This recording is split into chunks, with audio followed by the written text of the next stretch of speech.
60 కూరలు, కాపీ కొట్టేవాడికి 60 ఐడియాలు. Okay, but can you come back and create one new idea? It could be a challenging. Today we all are living in challenging ideas, challenging days, right? We have passed the pandemic and the war is going on, what not. Every day there is a challenge. So we need that digital process, digital workers and digital technology to change. So that's how, instead of me working on couple of startups, we have opened a large fund, okay, that can be made available to the startups who can bring a difference in the people's lives. Okay, so with that, let me welcome the first startup, eTrick. They are into the four-wheel aggregation. I request Chirag and Sunil to take over the dais. We'll give you 8 minutes. Now, what is unique in the unstoppable startup funding? Today, we have chartered accountants, company secretaries, advocates who actually reviewed their documentation, who actually reviewed their financials. So, it's not somebody is coming and pitching and you don't know who they are, what their background is. And I will not say, we are not funding you because your due diligence is failed. No, due diligence is done much before. I request our company secretary, Vatsa Ravi Garu, to help us by taking the CS seat.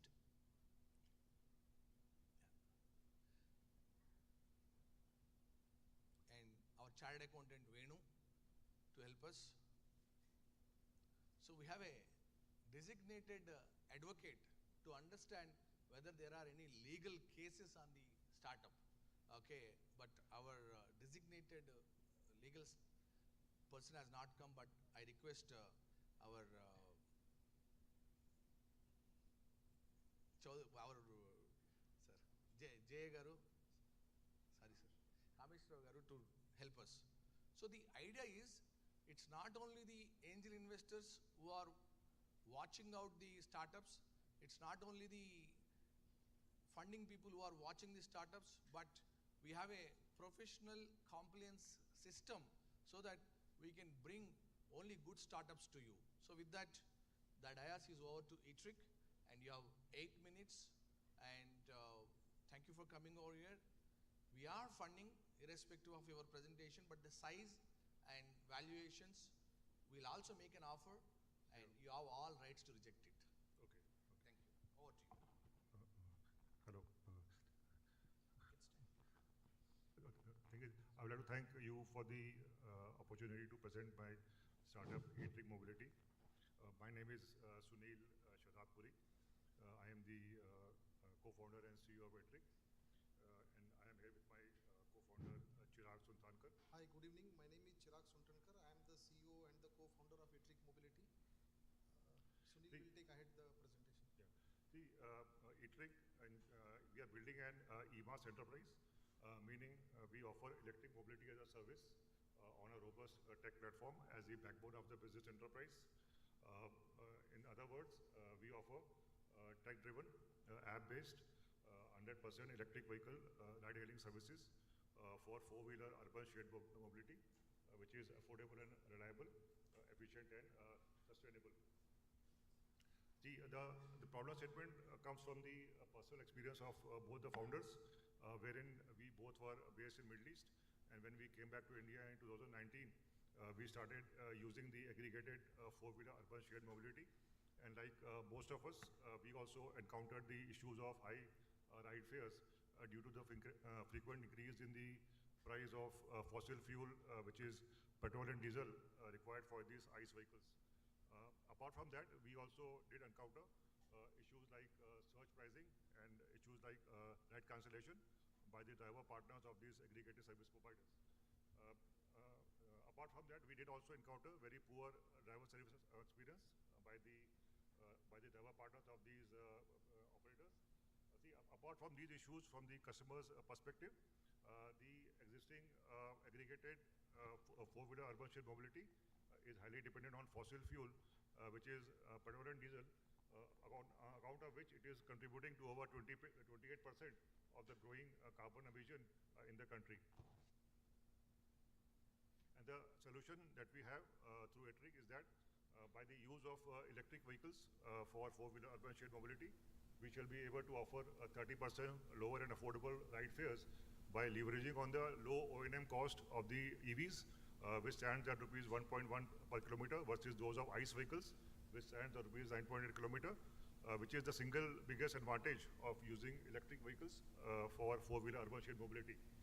Apart from that, we shall also provide zero surge pricing service. We should also provide zero night catcher service, and also service which is offering a great experience to the customer by use of the in-house drivers, and obviously by the use of electric vehicles, we should be going clean and green, wherein we would be offering a clean and green service for the transportation. Then apart from these value proposition from the customer's point of view, we would also be saving billions of liters of fossil fuel and foreign exchange by the use of EVs for the four-wheeler urban shared mobility. And the product that we have through ETRIC is tech-driven, app-based, 100% electric vehicle ride-hailing services. At present, we are offering only airport services for airport pick and drops in Hyderabad. Why now is that because of the favorable government policies, a positive climate of investment, and the growing awareness of the use of EVs in the area of four-wheeler urban shared mobility, and also because of the low TCO of the vehicles. It means that low total cost of ownership of the EVs as compared to those of ICE vehicles. The market potential is huge in the four-wheeler urban shared mobility in India. As we stand in 2024, the market is $52.5 billion USD for the four-wheeler urban shared mobility, which is projected to be $90 billion USD by 2030 with a CAGR of 25.1%.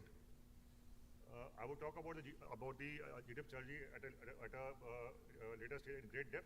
However, we have started our services through the Hyderabad airport services, as I told you, and we are owning the vehicles. As you said, we are not into aggregation. Aggregation has its own problem in the industry by giving poor services, and then we also have the driver partners, which are the employees of the company. About the roadmap, the company was formed in March 2022. And then during this time, we did various partnerships and collaborations with both private and government entities. We built our ETRIC tech platform and also inducted the initial fleet of electric vehicles into the fleet, which are operational right now. And then we also did the streamlining of the operation of the initial fleet, and we commenced the airport operations from April 23 onwards, which is almost 11 months from now. Right now, we are planning for fleet expansion and also tech platform upgrade, and also for attaining operational excellence. Milestones have been very impressive. We have already been DPIT certified under the Startup India program. We have our own tech available in Android and iOS, both the customer and the driver app, and these are managed through the integrated operations dashboard. Then we were able to secure a seat from the AIC ISB in the month of November, which was a great achievement by us, and also we have a VC funding also from an angel investor based out of Bangalore. Then we have tie-ups with various NBFCs for the operating lease of EVs. Right now, we are in a hybrid mode, wherein we also own the vehicles, and we also have the vehicles coming in under the operating lease mode, which would make it asset light in terms of the capex. And then we have a tech collaboration with a company called ITSP, which is based in Hyderabad, which gives us additional tech advantage and helps us to attain operational excellence in terms of the management of the business. Then we also took approval to operate the services from RT Hyderabad, and we had the NOC to start the operations. Then we have a collaboration for the charging station network with the two companies, Innovator and Voltran, through which we are using the shared charging infrastructure. We are not investing heavily or anything on the capex of the charging station. It is being utilized by the shared charging available within the city. Then, as I said, we have already inducted the initial fleet of EVs of Tata Digo, and we have commenced operations since April 2023. We were also incubated here in T-Hub last year under the AIC T-Mobility Cohort 2. The competitor, we are aware, there's a company, Blue, in Delhi, NCR, B2C, similar services in electric four-wheelers. Then obviously, we have Ola and Uber, which is into the model of aggregation, and the problems we are solving are the problems which are being generated by the aggregation model. Then we are here in the B2C market in Hyderabad, which is our entry market right now with electric vehicles. How we are different from the competition? We are offering 30% lower and affordable ride fares by the use of electric vehicles. We have zero surge pricing, no cancellation, and we have a great driver experience focused service. And then we are also focusing on the health and safety of the customer. We have got 2 dashboards which we manage the entire operations of the business. One is called the operation dashboard, which is interlinked with the customer and the driver app. Other is the TIS, through which we manage the vehicle location and track the vehicles at a real time. Then we have a highly experienced core team who are the domain experts. I will show you in the next slide. Then we have a 50-kilometer geo-fence for ride hailing. It means that you can book a cab from a distance of 50 kilometers.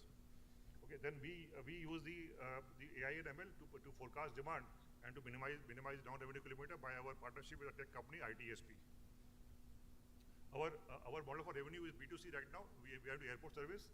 Revenue per model is the number of trips per vehicle into revenue per trip into number of vehicles. So more the number of trips a vehicle makes, the more revenue we would be making out of that vehicle. And the more the number of vehicles are, the more revenue would be generated by the company. This is the core team, and we are a highly experienced core team. I am a pass out from IIT ISM Dhanbad, and I also have a degree in export marketing from IIT Delhi.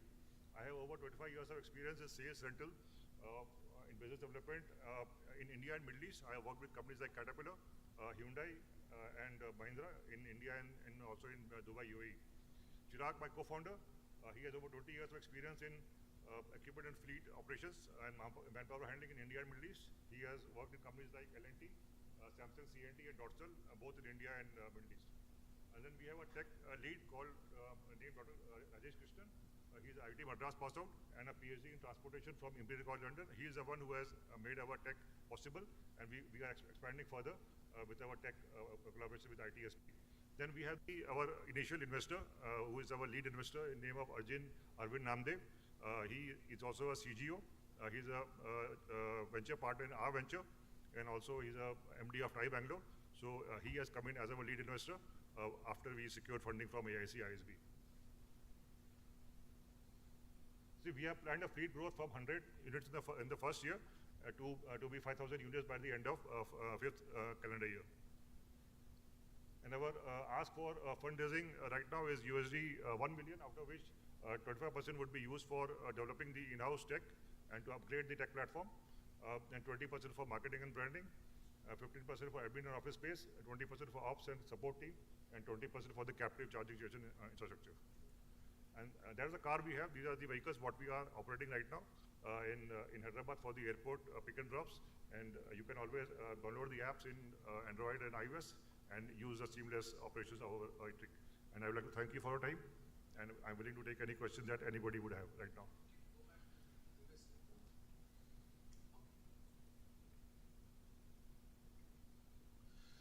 So thank you very much. Yeah. You fall into our pattern. Okay. However, I was talking about re-engineering the process and pattern. The pattern that we have selected is zero emission. Yes. Okay. That's why you see there 51 billion tons of emission, and then how do we bring it down to zero? So you perfectly fall into that. Now, charging station infrastructure. Do you want to establish that infrastructure, or if I give you a partner like ChargeZone? We have invested in ChargeZone. If I give you a partner like ChargeZone and then make them to work as per your requirement, do you think that works for you? Yeah, see, we already have a tie-up with a ChargeZone company called Innovator. So we are using the shared charging info of ChargeZone right now. ChargeZone, if you use as a customer for charging your own vehicle, they will give you a different rate. But with them, we have a special tie-up through the associate company Innovator, where we are getting a 30% discount rate for the fleet charging.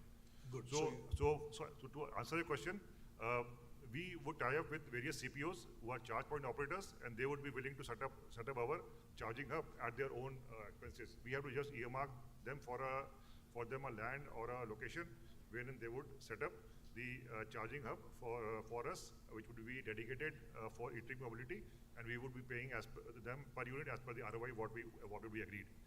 Got it. Now, how many vehicles do you have as we speak? See, we have 8 running right now. 7 more are coming right now. So total 15. 8 are running. 15. You're planning to add 7 more. And out of the 8, how many are owned by you, or how many are from the lease? In the initial part when we were incubated in T-Hub in March 2023 till June, we bought the initial vehicle, 3 numbers. Then the rest 5 numbers additional, which were financed from Muffin Green Finance Limited. It's a NBFC which is totally and solely into green financing.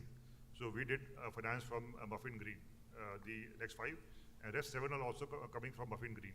So Okay. we have that green finance also for the further operating lease or the financial lease of these further vehicles, since we aim to be asset light.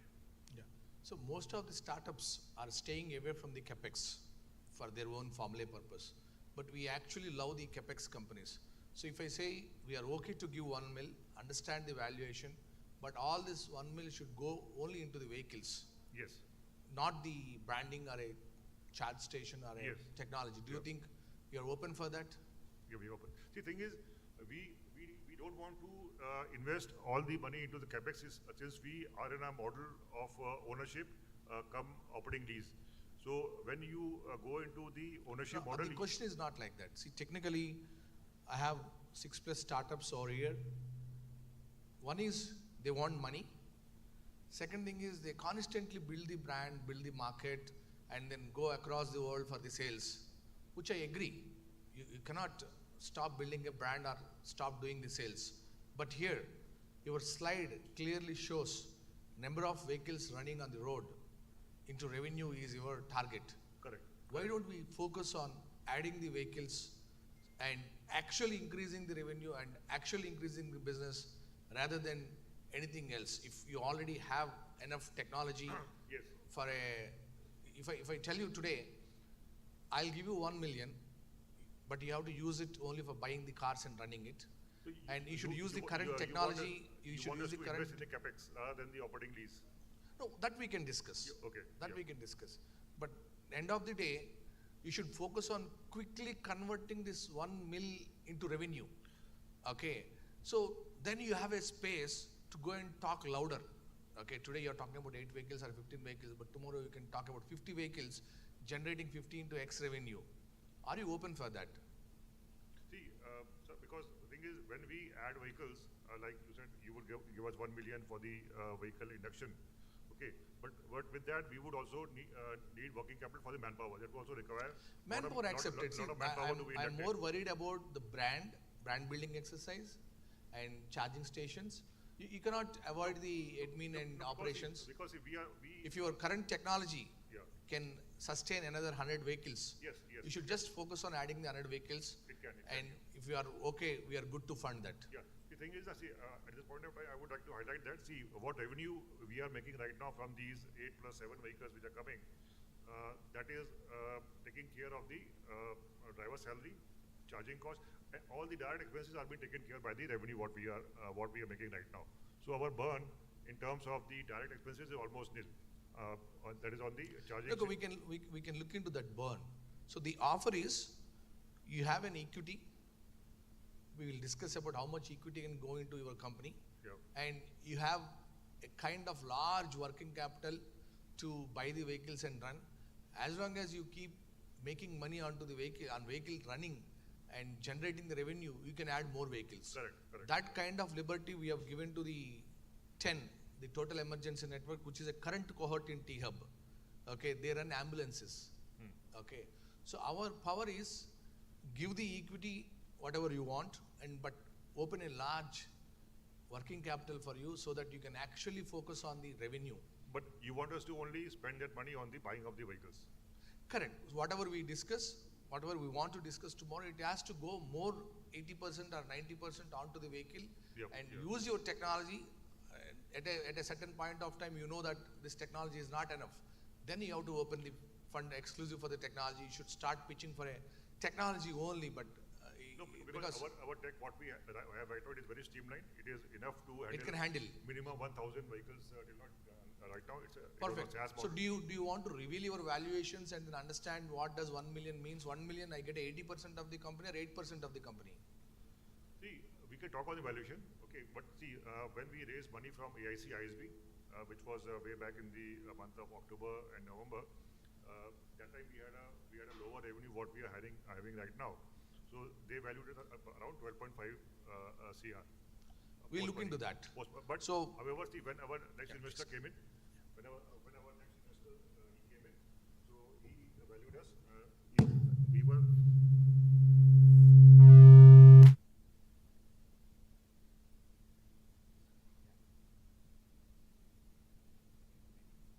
check. hello, Okay. check. Yeah. So, see, to keep it check. To keep it simple and short, we are interested in the company, okay, and you fall into all our patterns of electric vehicles and also capex oriented, okay. The way that we work is take your equity and give you a lot of comfort. We don't want to steal all your equity. We don't have that much of worried about wanting equity. We can go up to 49%. We don't have a problem. Okay. But if you're only looking at 1 mil, we can look at how much equity does that mean. Along with the equity, you will have a blanket of money to run the vehicles. So with that, thank you very much. We are very positive about this company. You look that, see today, 6 months back when we started, it was not even a single company, but today we have 6 startups which we have funded. They're doing good. We'll also listen to some of the startups, and with that, we are moving to the next startup. Thank you. Thank you, Chirag. Thank you, Sunil. Sunil.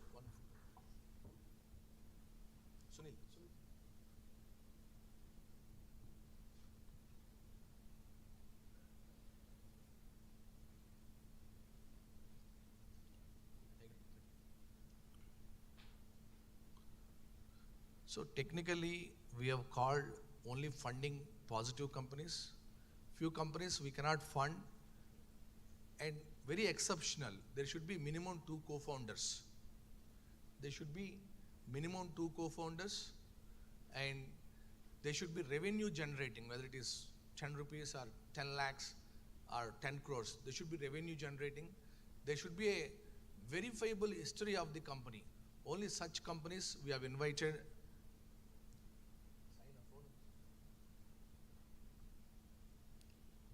Okay, so to quickly invite one of our startups with whom we have invested to have a 1-minute chat, I request Vamshi to come onto the stage.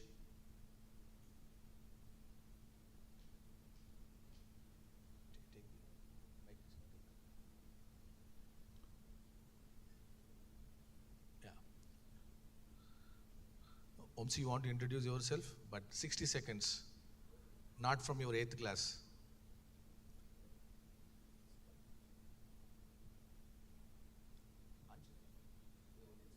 Check. Hi everyone, this is Vamshi, founder of Medvolent.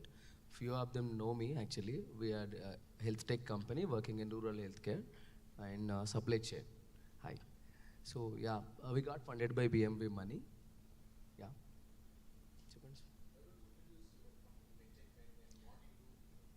We are a supply chain company building a digital platform for the hospitals and doctors in rural areas. And uniqueness of the company, we are the only company in India did 150 plus drone deliveries for building a case study on drone deliveries. And we proved that 70 kilometers we can achieve in 40 minutes with the drones. We faced a lot of strugglings by establishing these drone deliveries up to 150. And now we are enhancing the endurance and distance.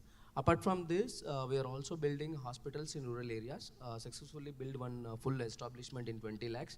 Our focus is to build hospitals in lower budget.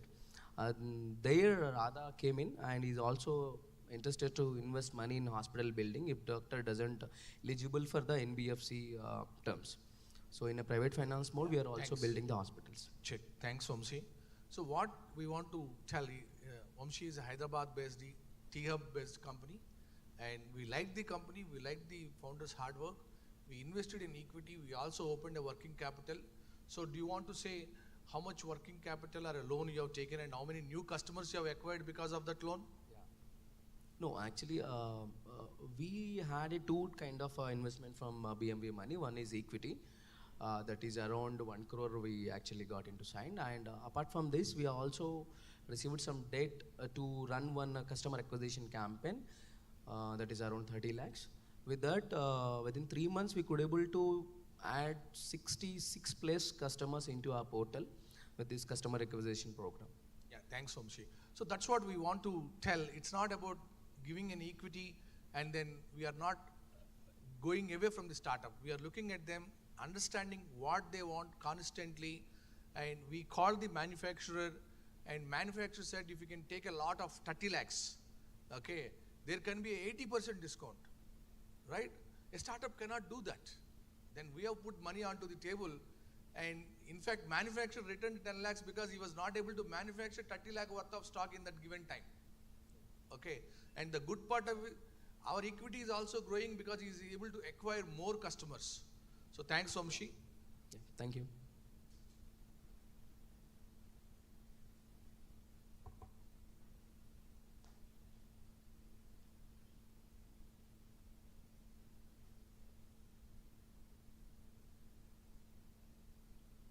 So just want to check, MyRx is here.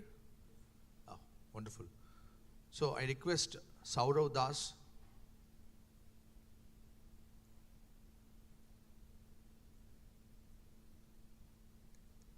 Do you have any co-founders part of this? Yes, we have like almost 2 co-founders, but none of them are in town right now. Got it. So I'll leave it to him. He will introduce the company and do the pitching. Thank you, Saurav. Over to you. Thank you, sir. Hello, check.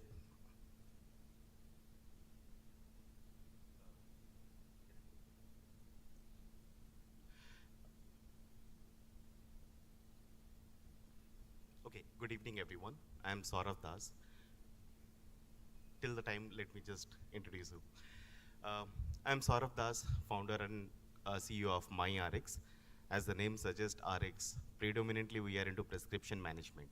So this company we have started in 2019 December, and it has been 4 years for us. Within this 4 years, we have tried to evaluate the market. So particularly, I will just explain like what is happening. So currently, everybody once or more than once, we must have gone to a doctor. Doctor generally keeps our records on paper, and we have been prescribed with a manual prescription writer. So what we are trying to do is like we are creating the EMR solution, which is electronic medical record. We already have our simplest prescription writer. In fact, you can search it. So our prescriptions are error-free, and we are generating prescription within 20 seconds. We have used the technology in such a way that the prescriptions is out.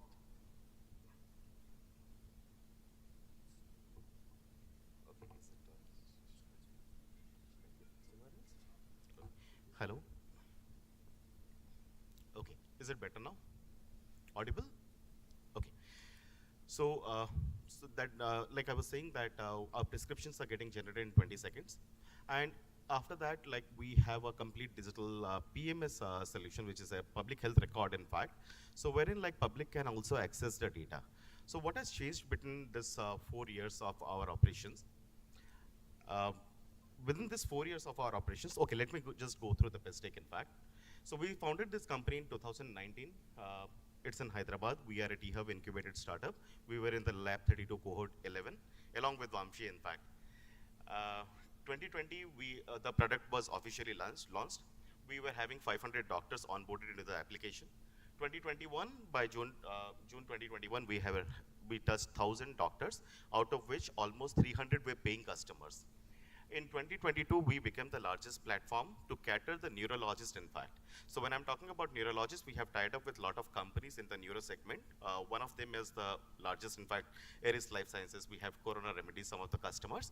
So with that, we have actually gone ahead with 1,500 active neurologists practicing out of a universe of 4,500 neurologists in India. Currently, our status is like we are catering to more than 7,000 doctors. The number has significantly increased in the last 2 months. The main reason behind the increase of the number, okay, this is our mission vision. Let me just go through the mistake. First problem that a doctor faces is like generating a digital prescriptions. Second thing is like engaging with the patient effectively, because we have only 17 lakhs doctors, 16 lakh odd doctors in India, and we know the populations. So engaging with the patient effectively is a problem. And third is like adapting the digital technology, although they want to adapt. So we are treating doctor as an individual entrepreneur, in fact, who is running his own clinic. And sometimes, irrespective of the geography, whether it is rural or urban, so we want to kill the the digital divide or the specifically the monetary part. So we have kept the application in such a low price so that at least the rural person or else the urban person can easily adapt that. We are into the volumetric game. The solution is like we have prescription analysis, prescription management, along with patient engagement. And apart from that, we have a no-code, low-code technology, wherein doctor can go ahead and create their entire stack, like starting from a website, web page, landing page, everything. We are now introducing generative AI into that stack, and that is how we are different from our existing competitors. Our services are digital services, prescription services, and patient awareness and awareness services. So this is the entire MyRx ecosystem. We cater to prescriptions, website, appointments, patient management, patient billing, marketing. So we have a paper prescription model wherein we engage with doctors who are wanting to try the application on a pay per prescriptions. That is only and when they write the prescription, we charge them. This help in the value proposition, like the digitization of the entire record. One thing is missing actually by the time, this was an older slide I recollect. Government of India has mandated in 2023, August 3rd, that each and every doctor within the next span of 3 years, which is like August 2026, they have to mandatorily go ahead with the EMR system and electronic prescriptions. So on every single day, we are generating 5 crores prescription pan-India, including government, hospital, private hospitals, and semi-private. So that is the volume of data we are trying to keep it. And second thing which has been introduced by Government of India is ABHA, Ayushman Bharat Digital Mission. Along with that, they have introduced a digital incentive schemes, which is DHIS. So now our business model is completely proven. So wherein like government is providing 15 rupees to 25 rupees per prescription per medical record to the doctors who are using any application to digitize the prescription. So what we have seen in our past, like US is almost 85% compliant. New Zealand and Australia are also compliant 100%. So there has been incentive schemes to adopt digital. US has spent somewhat around $36 billion for the total EMR adoptions. Similarly, $23 billion has been spent by New Zealand and Australia government to adopt. We are expecting at least 50 crores has been allocated till now in India, and this number can significantly go in the interim budget once the elections are over. Maybe we are expecting $1.5 billion to be invested into the DHIS schemes. And that is how we are actually targeting and tapping the doctors, in fact. So total doctors globally 9.2 million. Doctors in India 1.07, which is like, and HCPs are 1.61. So 1.68, so 16 lakhs doctors are currently there. Achha, one more thing, by this time, we have also cracked one immediate deal last month, which is something like into Ayurveda segment. So we are the first company to enter into the EMR of Ayurveda doctors, and with the largest chain of hospital, which is Madhavbag, and they have 350 plus clinic, all in rural areas. 3 hospitals, again in rural areas. We are completely digitizing them through our efforts, which will be bringing in 1,200 more doctors to our platform and opening a different horizon of not only 16 lakhs doctors, plus 13 lakhs more Ayush doctors, in fact. So the TAM is completely a bigger segment as of now for us. So this is our go-to-market strategy. So B2C direct, we then engage with the B2B direct, wherein we engage with the pharma companies, diagnostic services, and we have done a lot of partnership, in fact. And then we have B2C affiliate program. We have channel partners, and we have almost 39 channel partners as of now, pan-India, who are also helping us in getting the sales. And then we have already started the physical part. So we want to reach the rural doctors, tier 2, tier 3 doctors. So that is the reason, like this fundraise, till now we have been bootstrapped, and this fundraise is like going aggressive into the uncharted market, in fact. So that is the reason, like we are expanding on the B2B field force part.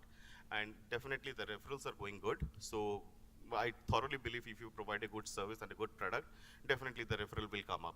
So I am happy to share, like in a particular month, 28% is the referral from existing customer, and that is a good number to start with. Our marketing spend has gone drastically low. Okay, I have this reason slide is coming late. I'm not sure why. So, Government of India is continuously focusing on digitizing health record, launching NDHM and ABDM. National Medical Commission has also drafted guidelines. In fact,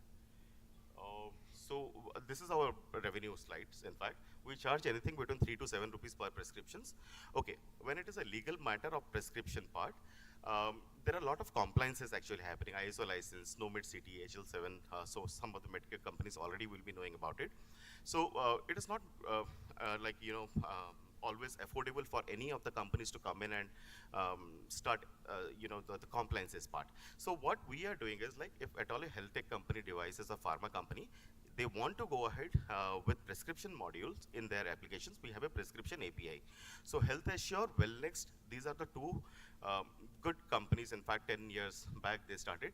They're not a startup right now. They have been profitable. So these are the two customers for us who are using the MyRx prescription writer for them. So similar model, we are also starting for the Leelavati Hospital and Nanavati Hospitals, in fact. So these are the three co-founders, Surjit, Neil, and me. So one more co-founder is already added into the team.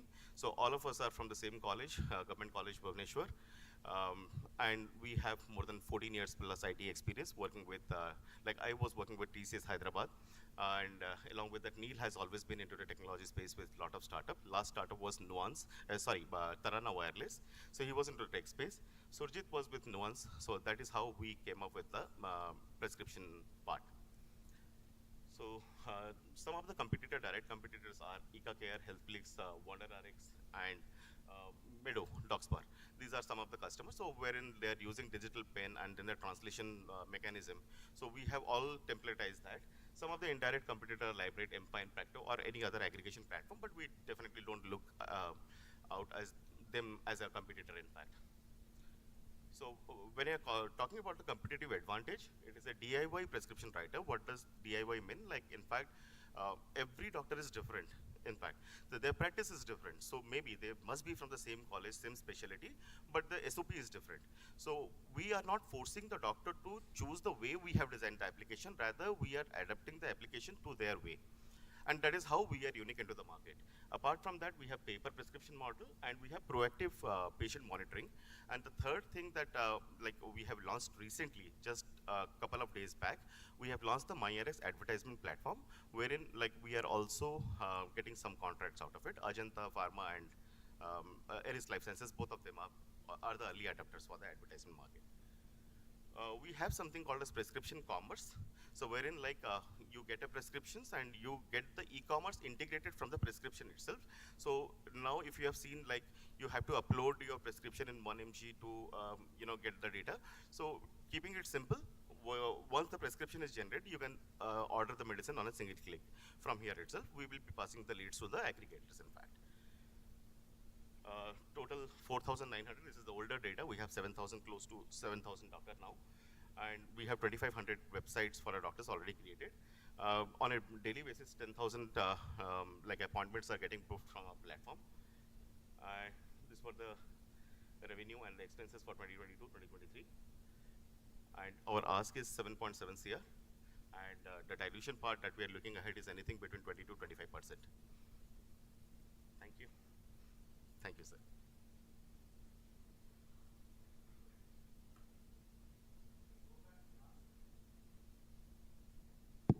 Check.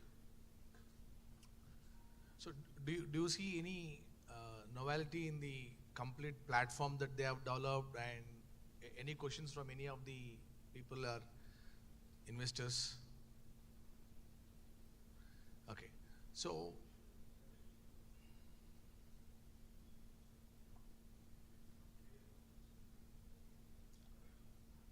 Annum. 2022, 2020, 2021 expenses approximately. Pardon, sir. And these are actuals. So last 2 years we have been profit almost 20-21%. But now at least when directors have started taking salaries and other things, the profit has slowly come down.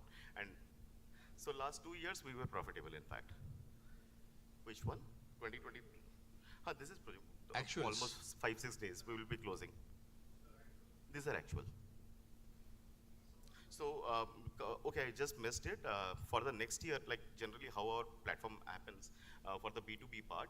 So we have a 4.8 crores cumulative PO already generated for next year's. And we are trying to close next year by 9.8 crores. Currently, we have done a valuation with our chartered accountant and some merchant bankers. Expected valuation is somewhat around 27 CRs pre-money. Got it. So can you go back to ask and spend? Okay. So you want to spend 40% on the marketing, 35% on technology. It's been 3 years. Is your technology still not stable or? No, it is completely stable, but there are some enhancement which are happening at platform, and along with that, we have to go for the mobile application development, redevelopment. Some technologies has to be Is there. technology in-house or outsourced? Completely in-house, single code, everything in-house, and that is the strength of the company, in fact. And who is leading your technology? Neil, my co-founder. One of your See, co-founders. yes. Okay. So the opportunity looks to be very huge. The prescription commerce is really huge, and that's the novelty we have seen in this company. Okay, today you have e-commerce platforms. They sell irrespective of from where you bring the prescription, but the integration of prescription itself is a very good. And I have not seen, it's like might be I have a limited exposure, but I have not seen any company who is having a prescription commerce. So that's your. The prescription commerce is something unique to us, and we are recently filing a utility patent for it, in fact. And how we are filing it, like at least we are not going for the e-commerce part, we are actually going for the distribution model. So in fact, any pharmacist, local pharmacy can also be a part of this, and it is something like once the prescription is there will be a bidding platform. So whoever bid with a better price, that will go to the order will be going to those. Correct. So now, instead of, I have seen the Procter and others you have shown as a competitors, can you actually partner with them and then take this prescription module itself? See, what I have experienced, okay, is offline. Babu, ఈ mic ఏం పని చేస్తుంది మొత్తం resound వస్తుంది. Sorry, మనం వాళ్ళతో ఇంగ్లీష్లో చెప్తే వాడికి అర్థం కాదు కాబట్టి అలా చెప్పాను నేను. Okay, check. Okay, so coming back, can you go back to number of doctors you have? It's okay. We have It's almost okay. reached. So now is there any way that you can stop expansion and look back, milking from the existing doctors? What Yes. all you can do with those doctors? For example, I have Vamshi Medvolent. Can you actually sell the services of Vamshi Medvolent and add some revenue? Why not? We are already in discussion on that. See, that is what So, working out actually. So constant, because I have seen a almost 5 crore gap in your revenue and expenses. Okay, if that gap kept on increasing, no, only 7 companies out of 1 lakh startups are getting funding. Right, sir. Not all are getting funding. We need to be very careful. I don't want startups to fall prey of funding. You have to be profitable from a third day or from a third year. You're already on a deep trouble. So that's what I have seen in the finances, and I want to step in to increase your revenues Okay, sir. with a current ability itself. So that means, go back, your spend, which means, no, the spend, ask and spend. Expenses. No, I don't want this. Acha, ask Go and back. spend, Ah. yeah. So the marketing, no, see, if I give 10 crores and you spend 4 crores on marketing and still the gap kept on increasing. See, what happened in a brand equity, what I have learned in a brand equity is, a newspaper comes and gives 10 crores to you as a brand equity, right? And take 10% stock from your company. And for him, it is actually sale of 10 crore worth of advertisements, and you burn those 10 crore advertisements, and that's sitting as a negative in your balance sheet, right? So you have to, see, I have built a company, Oxy Loans. I'll take some time to share my experience. marketing expenses. Zero marketing expenses, and fortunately we have done 1,000 crore business. So all that I am trying to do with the startups is share some experience and bring value for your money and let that value being seen by the investors. All right. Today, 98% of the equity investors are worried about there is no exit for them. Correct? Sure. So none of the startups are able to give the exits. Okay. Now, if that continues, there is a dent on the startup culture. Absolutely. So my offer to you is, we'll make an offer. Money is not a problem, but you have to use that fund in milking the existing doctor base. How can you make more money from that existing doctor and from that existing technology? Yes, operations you have to increase, because I may ask, no, put couple of sales force and let them meet 7,000 doctors only, and I will be a reason for your next round. I'll defend it. Okay, sir. I have requested the founder not to invest other than milking money from the existing doctors. Okay. Okay, that I will defend. So that's the kind of offer we want to give, and that may change your 7.7 or 40% is out, technology 35% is out. So see, typically there could be an answer, we'll get back to you. We are not into that sector. Okay. We have funds, and our funds has to be deployed, and our funds has to earn immediate money. Sure. Now you can come back and say, I am not such kind of immediate, go and do trade. I can do a trade of buying gold and selling gold, we make money. But then we are not helping startups. So we want to help startups in encouraging the revenue generation. All right, sir. Right? I'm sure you're all following the newspapers. There's a huge revenue generation based funding. Right. Right? Now your gap between the revenue and expenses is huge. Okay. The immediate goal is how do you reduce that and become self-sustained? Right, sir. Are you open for that? Yes, 100%, because prescription writer, as I rightly mentioned in the like beginning itself, so it is something like there are different suits. So you can just see this slide. Yeah. So it is something like we start our value ladder from here itself. So this is the opening. As because this is a mandate, we are expecting a lot of doctors to follow it. So this is something like prescription writer. It is a bug-free application working perfectly fine. We'll be going ahead with the enhancement of this application, and the revenue is currently generating from here. But what you can see is like there is something called as prescription engagement communications. So right, generating a prescription and printing it is again equivalent to your paper pen. So what we are encouraging is sending it through some secure media like WhatsApp or maybe email. So per communication there is some charges. That is something like as and when the volume will increase, we will be increasing it. The last one is the MyRx suite of subscriptions. So you must have seen that. Yeah, I have seen. See, you're talking about multiple things. See, as a technology company, see, I still call you as a technology company. As a technology company, you have to focus on one technology that you want to enable revenues. Now, Correct, sir. if you want to make doctor do it yourself, operation kaun karega? So I am totally against. I am very straight.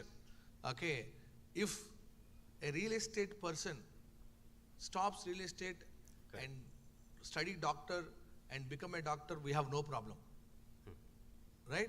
But a doctor exiting a MBBS funded by the Indian government and going and doing a real estate job because it is giving 2x, who will do the operation? Absolutely. So do it yourself module is killer, Right. but not for a doctor. All right. Okay. So now So also you- what you- we have seen. Now with that, Yes, sir. okay, with that we'll make you an offer. All right. Okay, and it could not be 7.7 crores. It could be 1 crore. It would be 1 crore, and you should be able to give a plan of 6 months where you should be able to generate a new revenue of 1 crore. So that's the challenge we live in front of you. No, I didn't get you. 1 crore you are giving the So offer. we and are, you wanted 7.7 crore, Yeah. understood, and 40% marketing. We both agreed you will not do marketing because it is only existing customer. right. We both agreed we will not develop new technology. Okay, it is existing Sure. customer base. Okay, yes, operations. 20% operations is 1.4 crore. All Okay, right. so we will give you a model where with 1 crore operations, you have to come back with 1 crore operations. How can you generate 1 crore revenue with All right. existing doctors. It could be tough. It's like you have 6 balls and you have to take 6 wickets. But if you don't accept a challenge and keep on fundraising, it will not help either the investor nor your company. So the challenge in front of you, come here. Das. The challenge in front of the Das is, he's accepting 1 crore and is going to generate 1 crore revenue. He has to come back with a plan. Okay. And if 6 months is not enough, we'll give you 9 months. All right. And if 9 months is not enough, you will have 1 extra 10th month. In 10 months, into 10 lakhs, you should be able to generate 1 crore new revenue with 1 crore fund we give. New revenue from existing customer or new customer is also accepted? No fund for new customer acquisition. Okay. So this is called milking your current customer. That's how traditionally 65 millions of years of earth and 450 years of business that we have seen, we have always focused on existing customer, and you and I are not Paytms or PhonePays or Creds. Throw 5 billion and do 5 lakh revenue and next day masalama. It's not possible. Like, fortunate. We are not against anyone. If you have a guts to go and raise 8 billion, stop the business and only raise 8 billion. Okay. So my offer is 1 crore fund, and you have to come back with a plan. Yes, sir. Okay. Can you generate 1 crore revenue in 6 plus 9 plus 10 months? Sure. Yes, I'm confident about 9 months. 1 crore, if you are giving me 1 crore, I will be generating 1 crore revenue in the next 9 months from the existing customer. Thank you. So we have our chartered accountants, company secretary there. They have listened to that. The reason that we have introduced the advocates and CS and CS into the show is, it's not that I promise something and you go back and ask for something. It's very clear, it's plain vanilla, it's very straightforward. We are in the business. We want startups to grow, and we don't want startups only dream. Okay. With that, thank you very much. We look forward for the next startup. Thank you.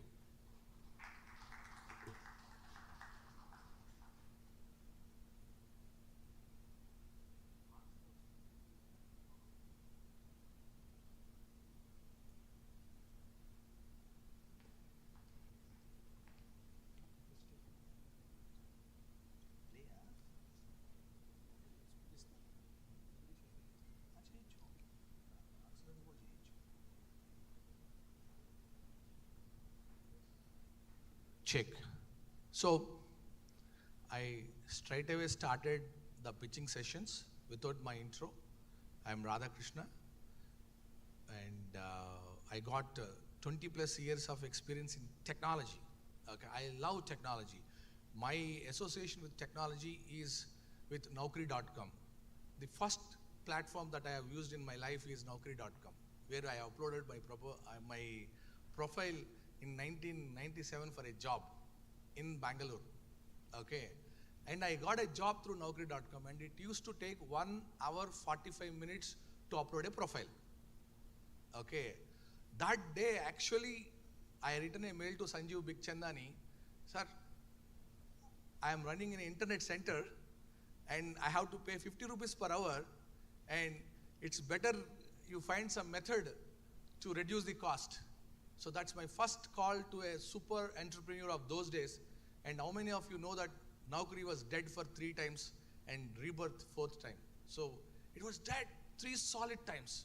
So that is the reason he got the highest award of the country. And I'll talk about Oxy Loans. So after the Naukri.com, obviously you got a job. Then next portal, anybody can guess what should be the next portal I should access? Or any one of you can access after the job. Matrimony.com, Bala, remember he is Bala, the owner is Bala. Oh yeah, so Monster was there but was not there. Okay, so Matrimony.com, and we have seen the flow of companies, Athra.coms, and finally Jitendra Gupta, the first person who has launched the Citrix, the payment gateway. The first payment gateway in India for B2B was launched in 2006.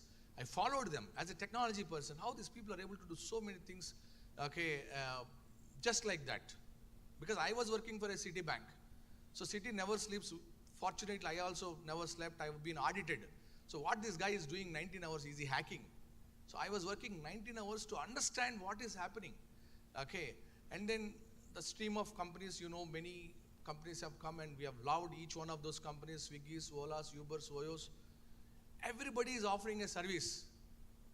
But we all want money, right? Nobody was offering money on a platform. And I studied in Columbia Business School, New York. I spoke to my professor, why nobody is offering money? Radha, you know, especially people think money, once given it, they think it is free. Oh, US should be very professional. We looked at a lending club, Zopa, the peer-to-peer lending platforms. So they are doing good, but India was still not aware of a peer-to-peer lending. And the challenge thrown in front of me, in India, you can only give money. It's one way. You will never get back the money. Then I accepted a challenge, right? I accepted a challenge and resigned as a vice president of Value Labs and started Oxy Loans, which is a RBI approved peer-to-peer lending company. So when we started the company, there were no regulations. Anybody can lend money, anybody can borrow money. Every housewife does lending, right? Every housewife in India does lending. And in every street, we have hundreds of lenders, okay? But suddenly when you put a platform, they call it as illegal. Because internet was called illegal. How many of you know that internet was called illegal? VoIP is still a debate, even today, okay? And how many of you know that our Jackma's platform was ripped many times telling that it is illegal, right? But today, we are left, right, our bank accounts are online, our buying capacity is online, our everything is online, but money is still not online. Lending is still not online. So that's how we picked up the Oxy Loans. Oxy means oxygen. I was following that. And money, what else you want? Money is the oxygen. So, okay, let's put Oxy Loans. And fortunate, it's like I don't know anything about India. In 2019, I landed back in India. Straight away applied to the RBI as if they are my son-in-law or father-in-law. I straight away applied to the RBI. And they called me a couple of times. I used to come from Dubai and then chit-chat with them, and it was very nice. Okay, they are not like a corporates who can bulldoze on you. But they took time. They took 2 years to give a license. Now we are a RBI approved peer-to-peer lending license company. Anybody can register on our platform, lend money, and anybody can register on our platform and borrow money. So we accepted the challenge. And the initial days, to get 50,000 rupees, we have to wait for 1 week. Do you understand? We have to apply, saying that so-and-so Ram wants money because Ram is getting married and nobody is giving money and his salary is only 8,000. So that application went around, and finally in 1 week, we were able to secure 50,000. Okay. From that stage of securing 50,000 in 7 days to today, we are able to secure 5 crores in 1 hour. We are able to secure 5 crores in 1 hour. And all that's on WhatsApp. The moment our company launches a deal, we wanted 5 crore for ABCDEFGH. It goes to 3,000 people and they immediately transfer money from their wallet to the borrower. Now, how come the borrower has become a suddenly great borrower and who can repay the money? So that's our RBI license. And yes, we are also on the journey of building a $1 billion company. And next slide. Okay. So technically, the size is very huge. Like, no, as I said, every housewife does lending business. Either to the father or a brother, she always keeps giving money so that in a tough times, she can take it back for a 2 rupees interest, not for free. Okay, and 2 rupees interest is a dharma buddhi in India, right? So there is a huge shadow banking culture in India. The shadow banking means The shadow banking is 18 times larger than the banking. So if at all we are a $5 trillion economy today, it is not actually 5 trillion, it could be 90 trillion. But those transactions are not recorded. They are outside. So you cannot capture. So Oxy Loans has a huge opportunity of converting those offline transactions into legal transactions. Next slide. Okay. So we are fortunate. Initial days, yes, there were loan failures, but last from 4.5 years, not even a single loan failed. A cricket with a no ball, a cricket without a wide ball, can we imagine? Impossible. But we accepted a challenge, we understood why the money is leaking and why borrower intention is very bad. It is unfortunate, borrower intention is bad today, from a top to bottom. Pehla paisa le lenge. Okay, so we encountered many situations and we made borrower to understand this is a last resort for you. We actually do the counseling to the family, because tomorrow when we go to the collection, the family comes first. No, my husband is very good, why are you talking like this? Right? So we do counseling to the family saying that this money is taken for your family, for your son's education or your aspiration. So after that counseling, many are actually getting dropped. Chalo bhai, if it is really to repay, we don't want that money. Right?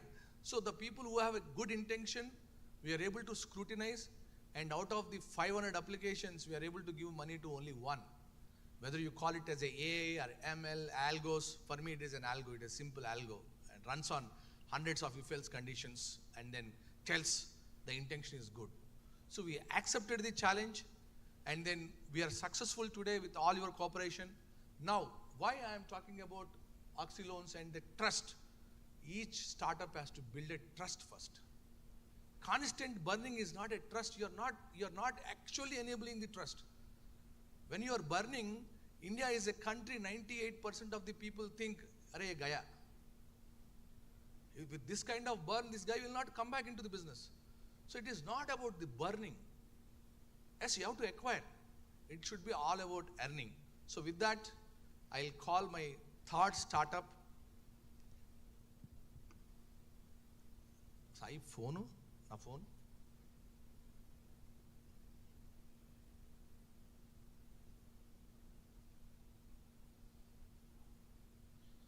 So we are a 55-member team. I would be the only person talking over here. We are a 55-member team and extended a 15-member team, analyzing every startup, and only the right startup we are giving the opportunity. Right? If somebody come and say, we have done 10 rupees business and we are a $10 billion company because our idea is very good, we don't want to reject them. At the same time, we don't want to bring and reject them here on the stage. So we are scrutinizing and reject them upfront, and where there is some novelty, where there is some requirement, there we are bringing them onto the stage.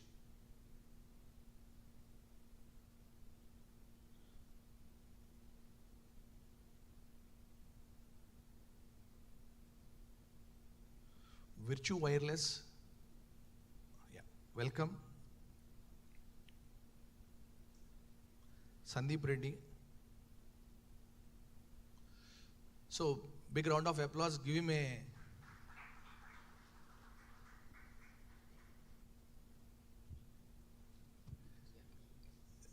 How many of you understand Telugu? Oh, thank you. Sandeep Reddy అనగా నాకు సందీప్ వంగ గుర్తుకొచ్చాడు.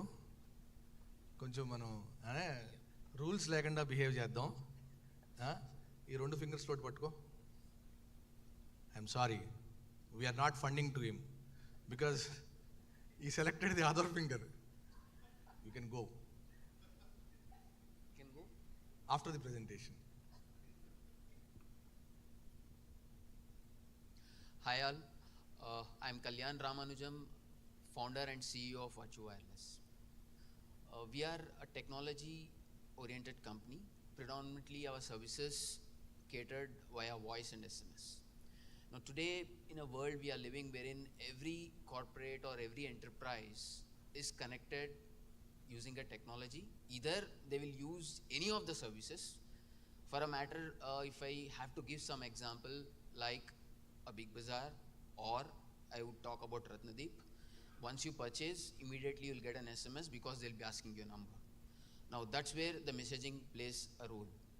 That's how the big is. Now, as I've mentioned, we use a technology over voice and SMS. Few of our services are listed here. Voice and SMS based services, call center solution, web app development, WhatsApp chatbot, and many more. Every technology is connected via mobile network. Now, we aim to be a single platform to all the enterprise who are catering services to their customers in whatever way they wanted to connect it with. Personalization is required because everybody in today's world are aiming to have some kind of a personalization when we try to interact with any of their customers, be it a shopping, or you try to interact with Amazon customer care. Wherever you wanted to reach, you wanted a human touch. Okay, in spite of being AI and ML, we still require some kind of a human touch so that we'll have that kind of a viability or a visibility to have understanding that my issues will be addressed somewhere, somehow. The market opportunity is vast today when I talk about this services with voice and SMS. Problem. Now the problem is any telecom infrastructure would require a scalability. There are a lot of investments in terms of hardware, software, and the scalability is always an issue because the investment is huge, and in today's world everybody wanted to start immediately. As soon as we start a business, we wanted it to be up and running. Similar is the case of any of the services we offer. Let it be a voice and SMS. When we talk about a call center, let me give you an example. A corporate is struggling to connect with their customer. Now, when they wanted to connect with their customer, the engagement is more important. They wanted to connect with their customer immediately, even after doing some kind of a sales, some kind of issue crop up and they try to reach a customer care. Now, if the customer care solution expert is not equipped with services or a solution or to give any answer immediately, it will be tough. For an example, 100 people are trying to reach and you have only 2 or 3 executives who are ready to answer those 100 customers. It will be a tough situation. Now, even though the enterprise is ready to scale up, since the infrastructure or capex is huge, they'll not be able to afford it. That's where we come into picture. Wherein we have a scalability, we provide you a services wherein you can scale from 0 to 100 within less than a day. What I mean to say is we provide a call center solution, it is completely over a web. Now you might have a question, nobody else is doing it? Yes, there are people who are doing it, provided they have a solution wherein there is a requirement or a dependency to install a native app on a system. There again, it will take some time, wherein you have to install the application in your system, configure it, then you start. When we talk about our solution, you just require internet connectivity, we will provide your user ID and password, you start immediately, as soon as possible. That's where we come into the picture. That's the USP what we have.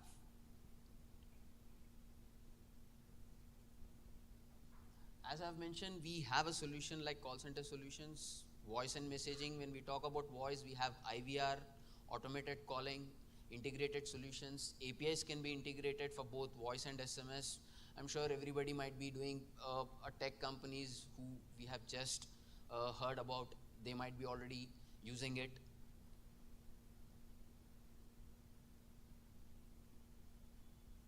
I'll not get into the more kind of a content, so I'm making it little precise. I'll quickly run through a revenue model. How is that we're going to make the business possible?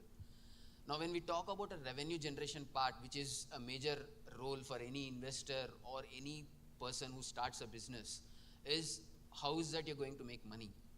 We have a different set of models wherein we use our channel partners. We tie up with telecom aggregators. We also have an option pay as you go, wherein we charge as per the usage. We also have a fixed model for any of the call center solution. People call it as per agent or per user or per channel. Based on their understanding, we call it as per agent because there is a licensing fee for every agent you start taking call. So that is what we have as a USP is completely an unlimited option we have. We don't charge anything for per call. If we talk about per agent licensing, it is unlimited calling for them. Revenue projections is something everybody's keen on. We have two hero products with us. One is a call center solution, which has both inbound and outbound. And we have a managed services. We are in discussion with one of the telecom operator to have our platform to be deployed at their own premises, wherein we might be able to generate close to about 1.5 to 2 CR a year. That is bringing down to close to about 15 to 18 lakh per month if we deploy this services across the operator. Is with one particular telecom operator. We have close to about 4 to 5 telecom operator at the moment. Additionally, when we actually started this company, there were about 17 telecom operators. But ideally today, there are only 4 or 5 left out. So when I talk about this, I'm talking about only one telecom operator wherein we'll be able to generate close to about 1.8 to 2 CR a year from only managed services, apart from other products I've listed down. Our ask is about 2 crores. It's not about only a money what we are looking at today. We are also looking out a networking and a mentorship, a guidance to take the business ahead, expand the reach in other territories as well. We have a limited team and we are focusing on other ventures as well, other territories like Middle East, Africa, wherein today in Middle East, there were a lot of restrictions earlier. Till last year, there were restrictions. To give you a small example, maybe it may not be related to this. There were restrictions in terms of outsourcing the technology. Now today, they have opened the doors and we wanted to explore there as well.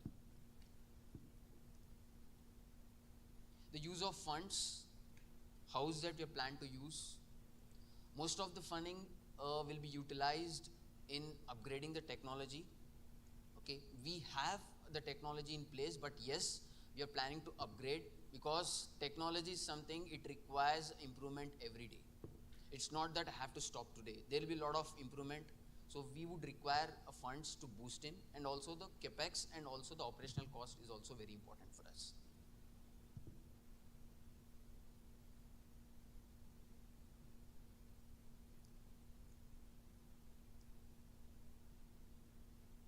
These are the products what we have.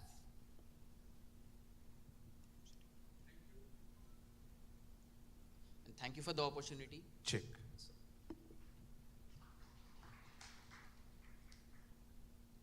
I have a challenge here. Okay, what is unique in this company? Do you see any uniqueness in this company, either in the offering or in the services? How many of you see the uniqueness? Raise your hands. One. And how many of you don't see?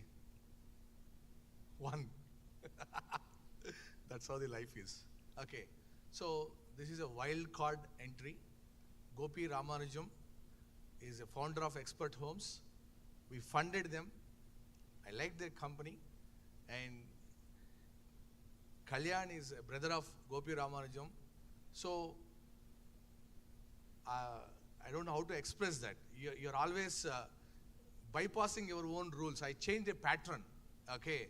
And I see that there can be a lot of innovation can happen in this space. See the cloud, a great innovation can happen.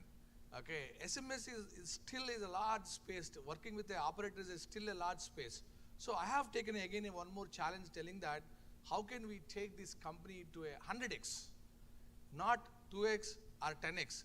I am also scared of this 2x and 10x itself because with a lot of efforts, 2x growth itself is a tough because we are not a payments company, right? It's payments company, you all make a payment, today 1 million payment, tomorrow 10 million payment, it's your money, you are making payment.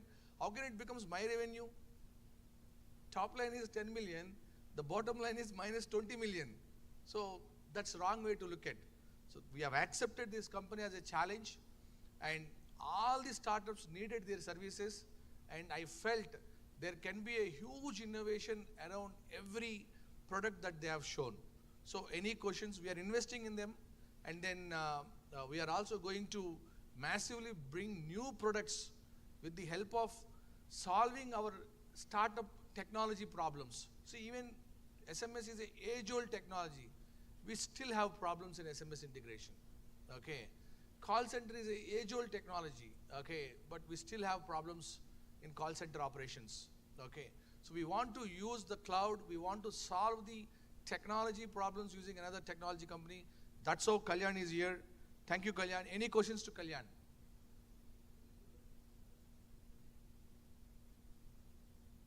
Hi. We have tied up with few of the enterprises, and we give services, just to give you a name, we give services to Kalavari Temple, who are second largest across the globe in terms of their subscription base, what I would say, or membership rather, I would call it in a right way. So we provide services. They use our cloud-based call center solution, and it's been almost 6 months. So how many clients do you have in total? We have very few. At the moment, we have about 6. And all are currently revenue generating, or Yes. generated revenue in the past? Few of them generated in the past due to some reasons that they are also startup, so they had to go back and get some kind of Total approvals. customer base that you have served? Overall, you're talking about, Yeah. in terms of numbers, we Correct. connected close to about 5 lakh. We have connected to the people you're talking about. No, not the end consumers of your service, but Okay. your own revenue paying customers. Revenue paying customers is about 6. 6. Not bad. Any other questions?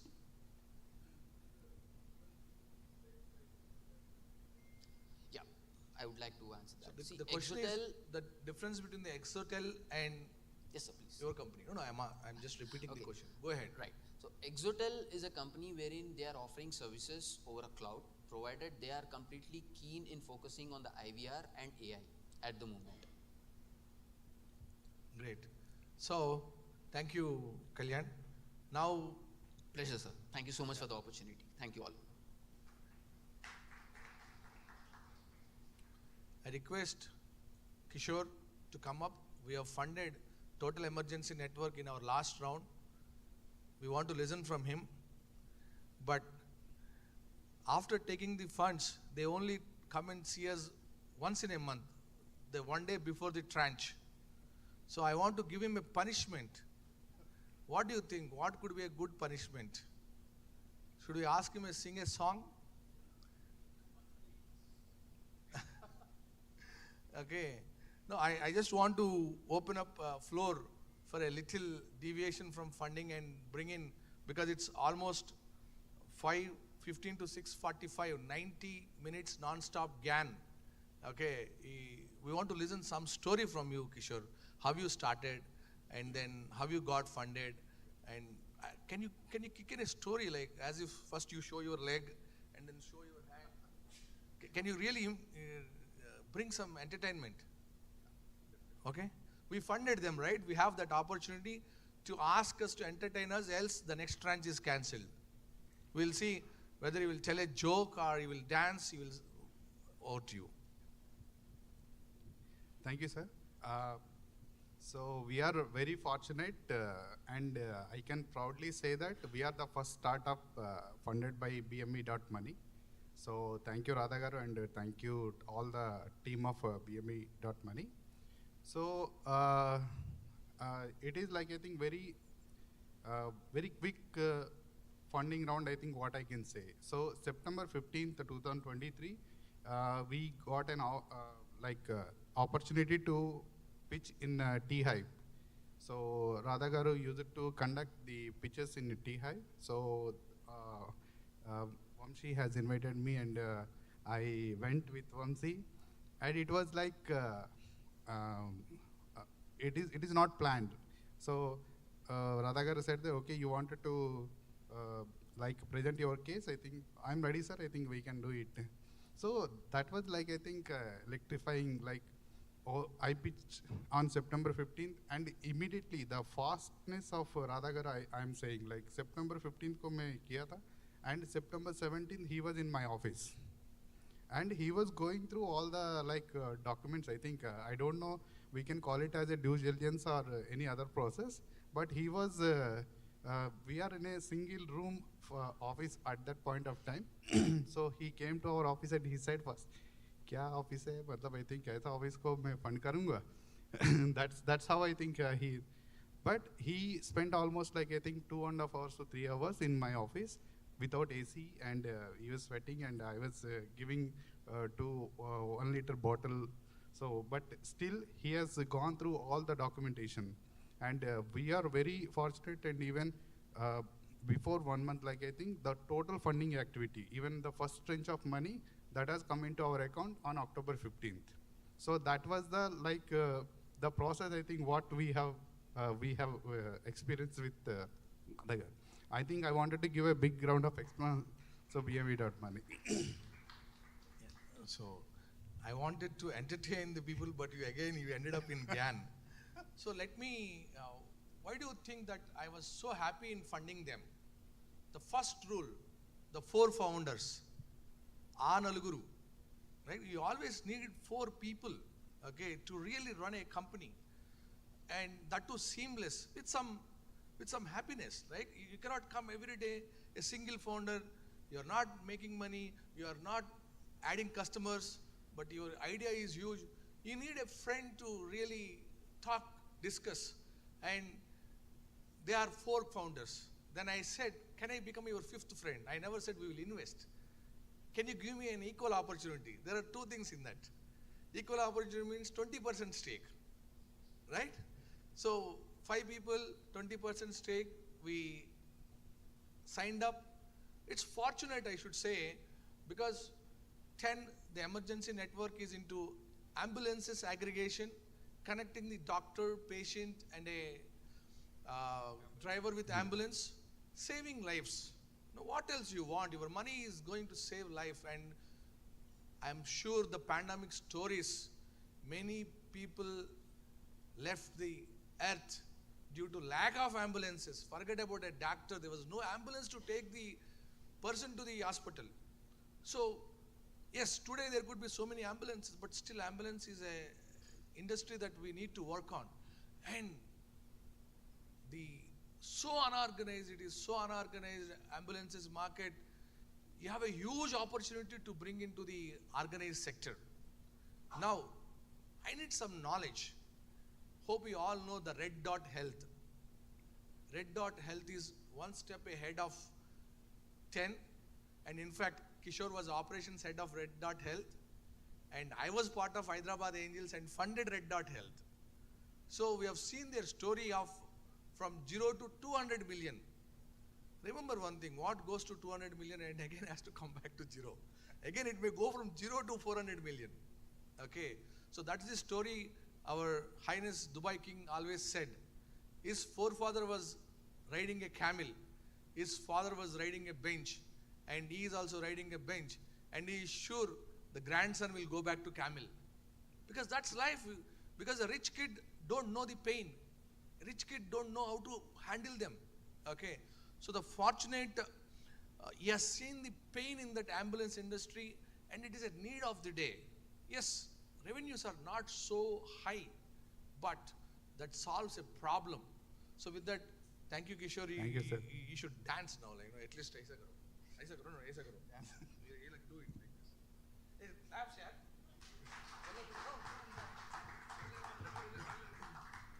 That's how the founders has to enjoy, not after the drinks, but your kick is your idea getting funded. So with that, let me go to my next startup. Thank you, Kishore. Thank you very much.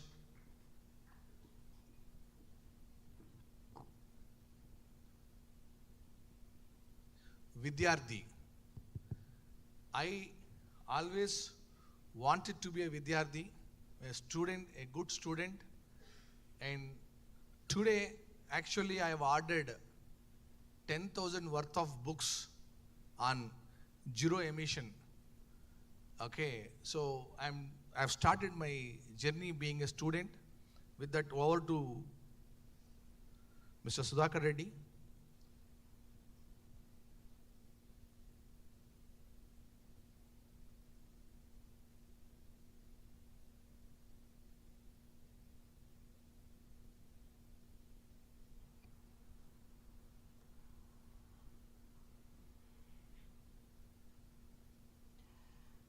hello everyone. My name is Sudhakar Reddy Mudem. I'm the founder of Vidyardi.com, Vidyardi, Vidyardi only, not a T, no H, okay. So,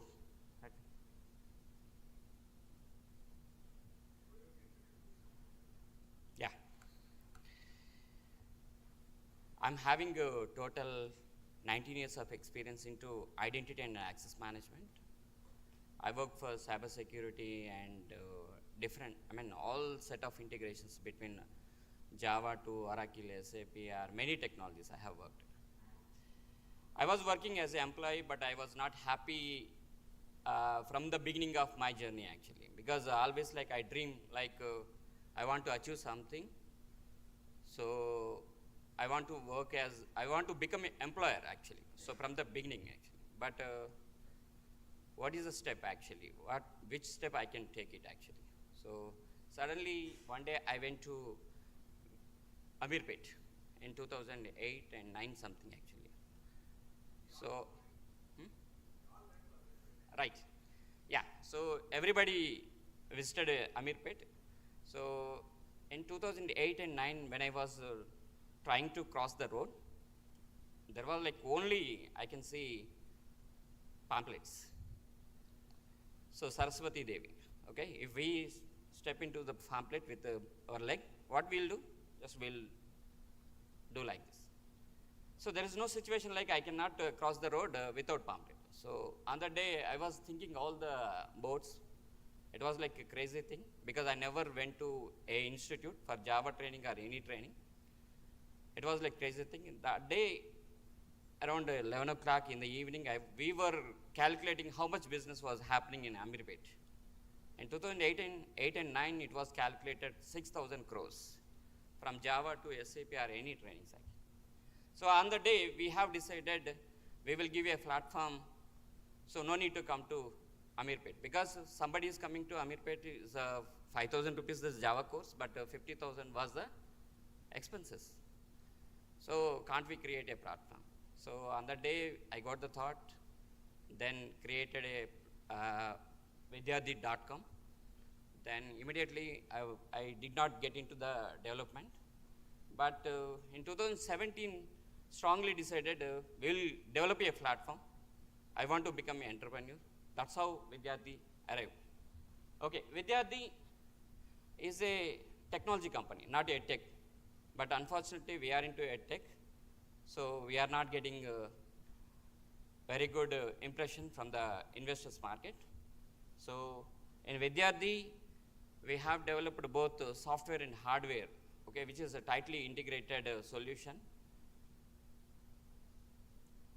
It's a problem statement. First, still our classrooms are running with chalkpiece board only. So, and there is no integrated platforms. So we are buying different set of subscriptions or licenses or products from different vendors. Live tutoring and security. We are using Zoom and many applications. We don't have proper security.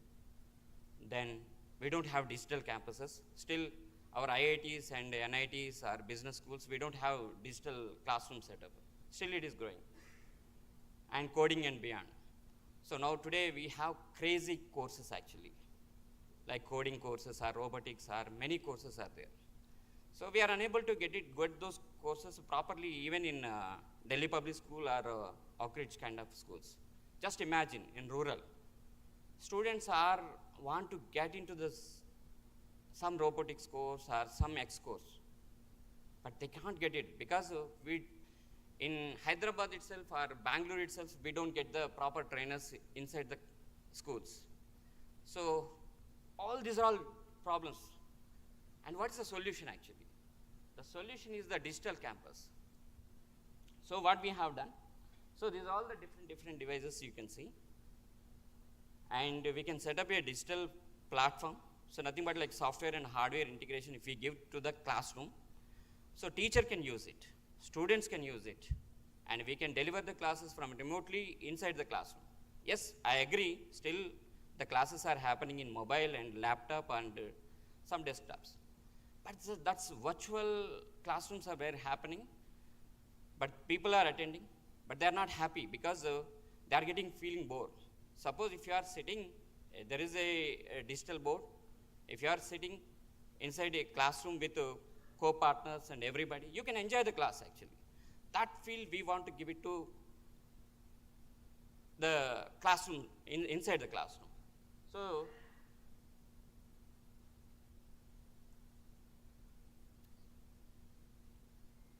yeah, this is a solution.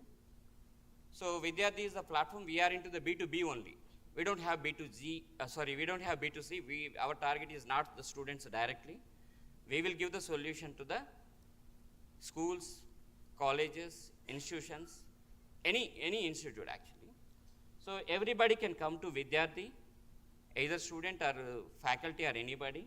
They can connect it to the Vidyarthi services, products, and they can enjoy the services of education delivery.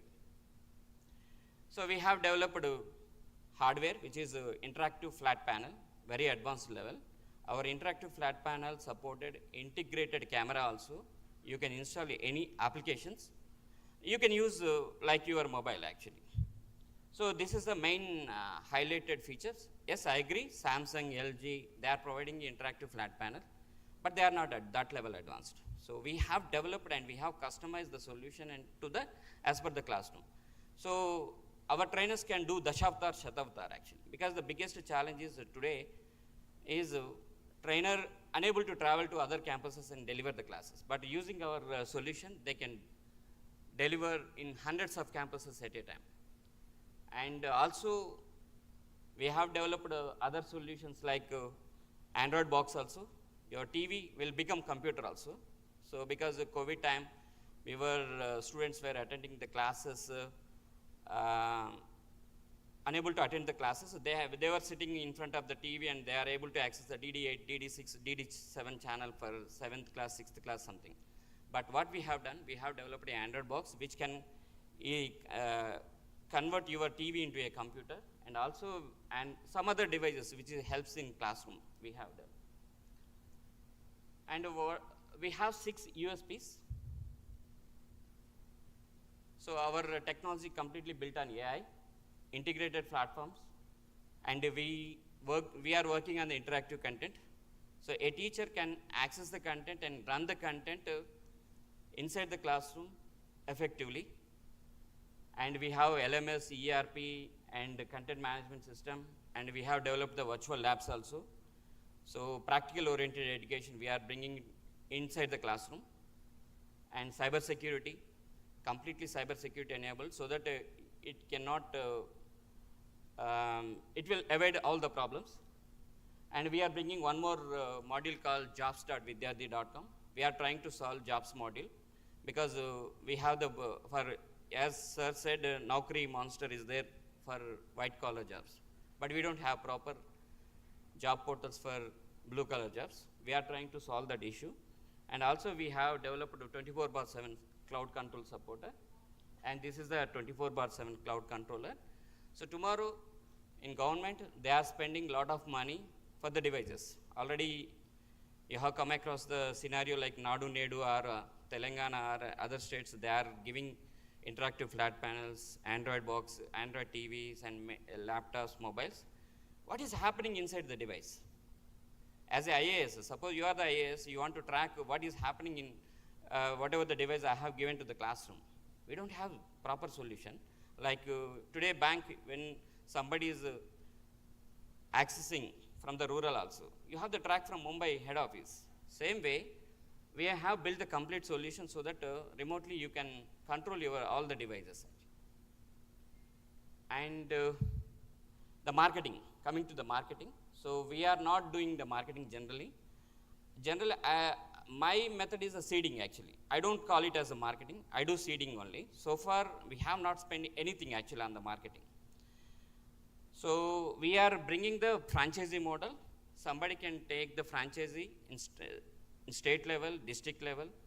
They can spread our concept. They can establish the cloud coachings. They can establish the products. They can sell the products. And they can participate in the tenders also, because the government market is there in education, because after COVID, central government announced digital education huge funds. Today 30,000 crores plus fund is available for each and all over India. So this is our marketing method, and we are there in multiple areas. It's not competitor, actually we are there in software and hardware. Wherever Byju's is serving, practically Vedantu or LG, Tata, some of the areas we are having the products in software and hardware segment. And business plan, we have certain business plan. Always like we are having the 30% margins minimum on hardware selling, and more than 40% margins on software selling, and even including content also. And we have the franchisee model, and we have the white labeling solution also. So this is a market size. Digital education is booming, and you have huge market space. And this is our ask. So we are looking for 10 crore fund, and majorly we want to spend on hardware actually, because this interactive flat panel or in digital boards, we need to import from outside China, Taiwan. So there we want to spend, and operations and franchisee model also we want to establish all over India. So we need a fund in this space. Okay. Yeah. Thank you. So go back to the ask. Okay, you can come here. We have to dance now. Definitely. Okay. So you all have listened to the pitches and the funding we have done.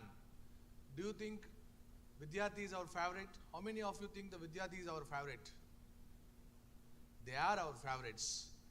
Because education is an ever-growing sector, the need is huge, but different operators are operating at different levels. What we wanted to do after looking at the pitch that I have seen, in fact, it's not about a 10 crore or a 50 crore. We have funds. We want to bring manufacturing costs down by placing a bulk order, and then see if we can put less burden onto the school for not buying it but for leasing it or per student. So there are, on both the sides we have an opportunity to play as a investing company. As an investing company we have opportunity to play on both the sides, placing a heavy order and then customizing the payment for the B2B. So any questions? So what is your current, you want to take this mic?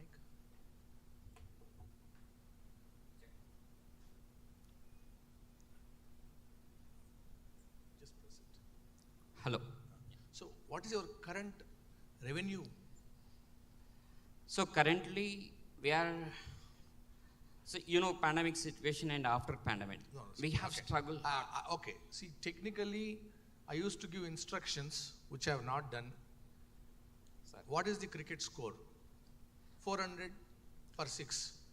Actually Rohit Sharma wake up late today so he didn't play. No, it is a very straightforward. Are you revenue generating? Because you are revenue generating. Yeah, we are into revenue generating. So what is the revenue generated? 23, we have done more than 5 crore turnover, and this year already we have done 8.5 crore. Okay. So cumulatively, what is your total turnover till date? Cumulative. Sorry? Your cumulative turnover. The first financial year how much, and second how much, and in total how much? So we can see the growth double every year actually. Okay. How many years you are revenue positive? Do you have your actuals of revenue? Yeah. We Have you no, proposed in to this me? slide we don't have actually. Okay. See, 2020 we have started 18 product development. It took 4 years. We were into that zero revenue in 4 years. And 22-23 we started business. We have done more than 5.5 So crores. that's total 13 plus crores today. 13, yes. Okay. Correct. And what is that you're looking at now? Where is the big market? Do you think focusing on Hyderabad and Telangana, do you think there's a big market that you can focus and get another multiples of 13? We are shortlisted in many tenders, sir, actually. So already we are serving interactive content inside the AP. So right now AP is using our content only.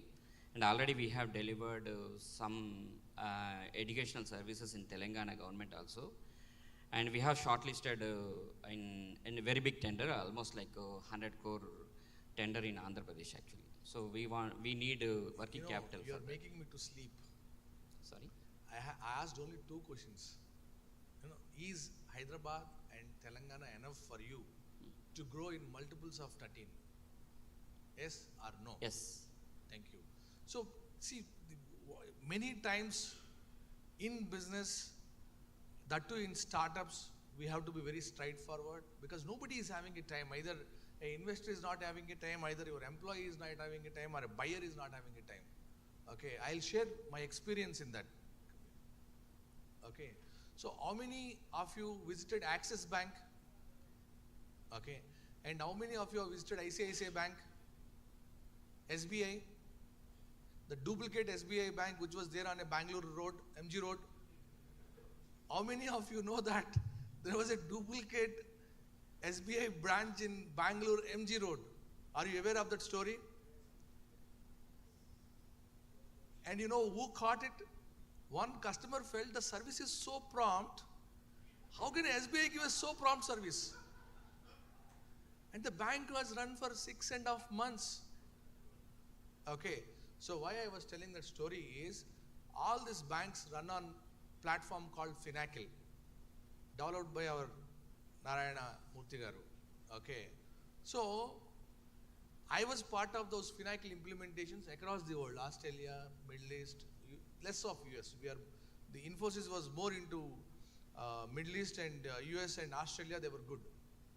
Now, every time we go and then tell there are 50 modules, why should I tell a AU small bank which is selling personal loans only, why should I talk about 50 modules to them? I should talk only about a loan origination, collections, and analytics. Corporate banking, internet banking, commercial finance, we should not. Okay. So I have built a module telling that much before I go to the bank, you should fill a form. Now we converted that form into a valuation for him. So the moment he fills that form, we know that he can only use 4 modules of our Finacle. And the moment he conforms CASA, current account and saving account, okay, X, Y, Z, we know out of these 4 modules, only 80% will be used. So I used to go and give the proposal, no discussion. Bro, you wanted Finacle. After Finacle, you only have a Flex Cube, which is from Oracle. And after that, you have a Temenos. This is like your, Finacle is like your nice Maruti car. And Flex Cube is your little Hyundai kind, I can say. And Temenos is your Benz car. So apna log, they only buy Maruti. And biggest fun is, you give them a car for free, they will also ask for petrol for free. So we wanted to acquire a couple of customers and we went ahead and gave a free license. And we wanted to collect that money in the implementation. The clause is, if implementation is free only, I can take the license for free. So we know it is a free world. Okay, we know it is a tough world. We need to be very straightforward. Now, if I give you 4 crores, okay, if I give you 4 crores, not 10 crores, if I give you 4 crores, what kind of business you can churn in 1 year? In 1 year, actually, the beauty of our service is hardware. In hardware, we have very good revenue model. If you invest, your investment will be returned within 60 to 90 days actually. So definitely, if you give 4 crore, definitely within 6 months, it will be, I will guarantee you double. It's recorded. Yes. Okay. Now I am giving him another opportunity. for the 4 crore equity, how much equity you will dilute? Keep it aside, don't tell. If you don't want to make it public. Now I'll say, don't dilute the equity, keep your equity with you. Okay, give the equity as a security. Give the equity as a security, use 4 crore as a working capital, you double it and give it back to me, and I'll give your equity back to you. Definitely, I can take it challenge. No. Sir, how many of you have understood this? This is very important. These are all, and manu chinta chettu kuchoni ideal chestuntam chusara. All such models I have derived now. See, I don't want him to sell his equity. Why should he sell his equity? Let him hold the equity, because that is his $1 billion. Correct? But if I give 4 crore to him and ask for a collateral house, 8 crore house, might not be, not fair. And what is that I am giving 4 crore for hardware? So the deal is, you give me 50% of the equity as a security, right? I'll give you 4 crore. Company secretary is here. It's a fair transaction. After 6 months, once you make the 4 crore to 8 crore, what is more important for you? Equity is more important, or the 4 crore is more important? I leave it to you. If you want that 4 crore, that means his equity is useless. If he wants his equity, he will hold the equity and release the 8 crore to me. Right? Then, where did you make money? You didn't make money, right? So out of the 4 crore, you made it 8 crore and give it back to me. So it should be 50-50 deal. You keep 2 crores of the profit, I keep 2 crores of the profit, and you take your equity back. Done. Big claps. We have money, and our investors want security, right? Because the platforms are runaway set platforms for all of us. It is easy to run away from the business, and it is very emotional to recover from the startup because exits are not there. Okay, you can't do much with those shares. You cannot even sell them in a secondary market. How many of you liked the offer? He accepted it. That means he liked it. How many of you have actually liked the offer? Thank you. And how many of you actually appreciate that we are opening our brains for these offers? Thank you very much. With that, we'll take a break, and then 10-15 minutes, we'll come back for the next round of startup. Thank you very much. Thank you all. This is my first pitch deck actually, presentation. I haven't done any pitch deck presentation so far actually. So whatever the investors we have only in your body language, in your presentation, in your slide formatting, we can realize all those things. You pay 3,000 rupees today, you get a fantastic PPT. I know it's $1 billion PPT, but I think you have invested on your actuals. Thank you. Thank you very much.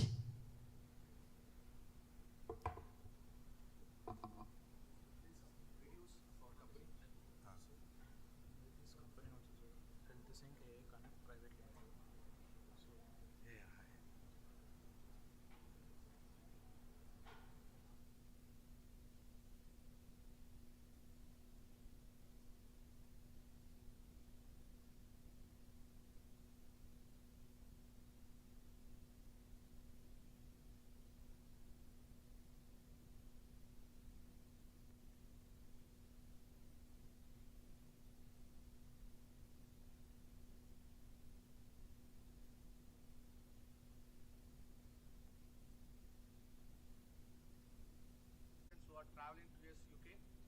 Till date, we have given 1,000 such loans and enabled 1,000 students to travel abroad for global education. Congratulations to Team Oxy Loans. Why, before the Sritej, why we want to play DJ Tillu before the Sritej's pitching? Because his platform is Clubin. He is aggregating all the clubs and helping you to understand what is the best club in the city. And after the drinks, what is the facility for the Ola and Uber? Can we have an immediate call? Like the pharmacy company or a doctor's company, on a prescription itself, there is a prescription commerce, right? Can we integrate the order, the peg order with the driver.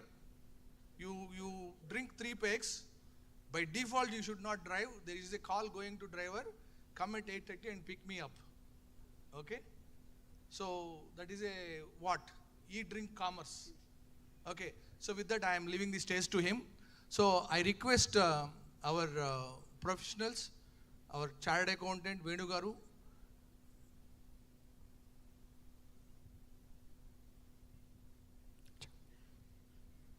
Check.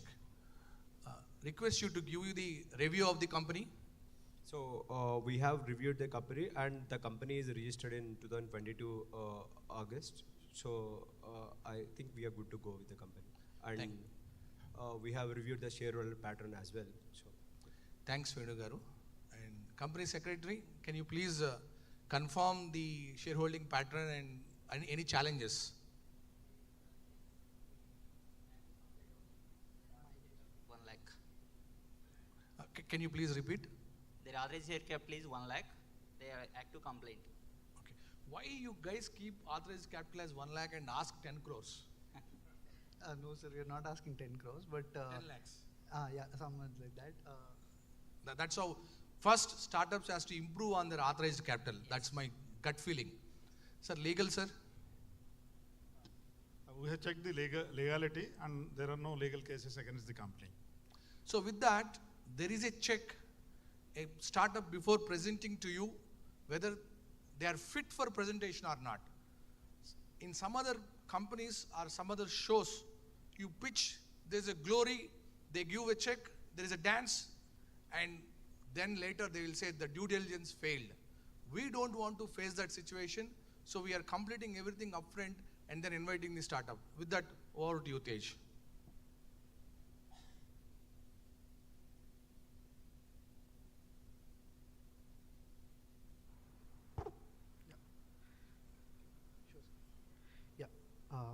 Hello everyone. First of all, I would like to thank Mr. Radha Krishna sir and the entire team of BMV Money for the opportunity. So before I introduce, my name is Sritej. I'm the founder and CEO of Clubin. Clubin is a B2B2B SaaS platform built for clubs, nightlife venues, basically the alcohol industry. Our SaaS helps to manage their entire business, and we also act like a marketplace so that they can sell to their customers and make their business more efficient. Next slide, please.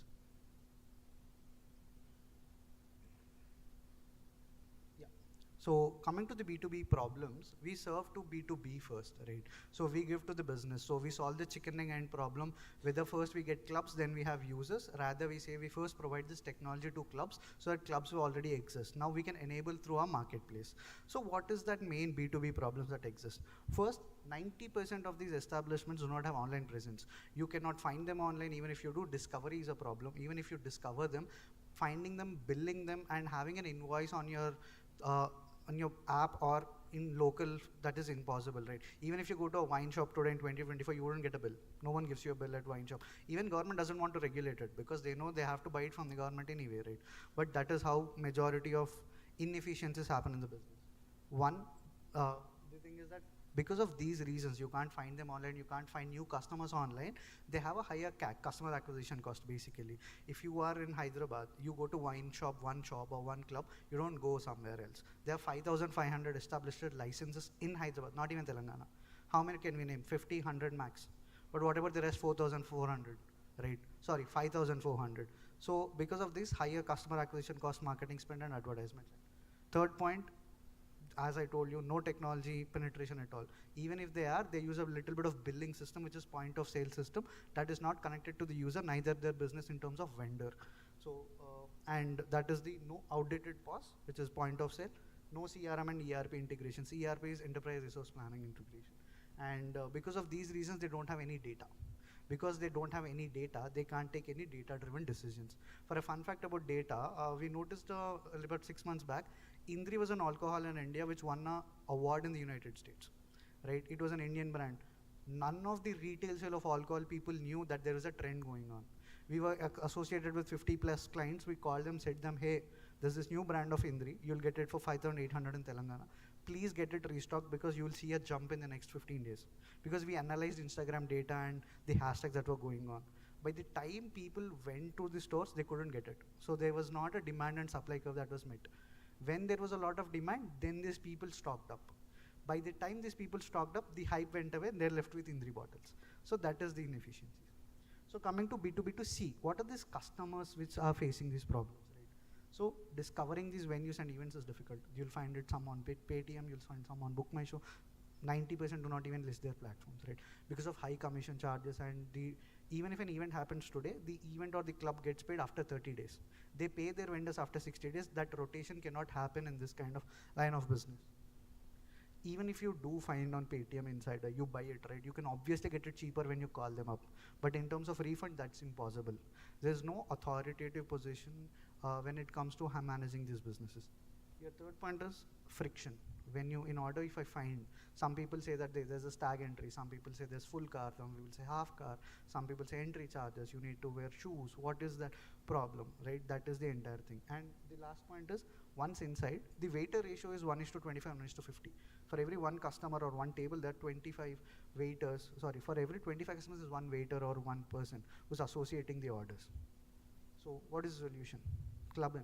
We're not just building one product or one solution to cater this industry. We are building an ecosystem so that irrespective of what level you are, ranging from a small cafe for like 4 tables to like India's largest club, which is Prism, they can get on our platform and pay accordingly. It's a pay-as-you-go model in terms of SaaS.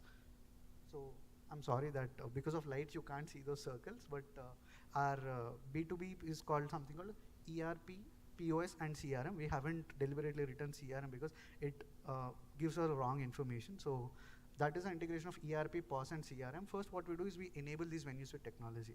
We say that, hey, this is your venue, there is no technology. All of your operations are online. We get technology every part. So you can see we digitize, streamline, and the entire value chain. What do we call about value chain?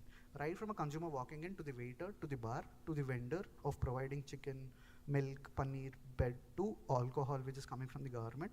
All of them is the entire value chain, right? So the entire value chain goes in front of the customer. That's a complete circle of value chain. We take down this process of SOPs, we streamline, we digitize. First we digitize them. Then we say that, hey, we can streamline this process. These are the inefficiencies. Then we say that all of these can be automated, right? That is what we do with a B2B technology. One, we improve these things. Once we know this, we can say that, hey, we can improve these efficiencies by taking data-driven decisions. How many consumers are coming today? If there are more number of consumers, we can get part-time waiters today. But how do you know that? Because you don't have an entry management system at all, right? So that, and this inherently reduces their cost of their operations. Let's say, they are bouncers every Saturday and every Sunday. Why not on a Thursday? Because there's no influx. They already have that data, but it's not digitized. They still manually call and do it, right? What about B2B2C, right? One, we just don't say, hey, you have to go through our platform. If you can come from Zomato, you can come on Swiggy, you can come on BookMyShow, you can come on any number of channels through their offline. We just don't provide a single system saying that, hey, you have to come through our app.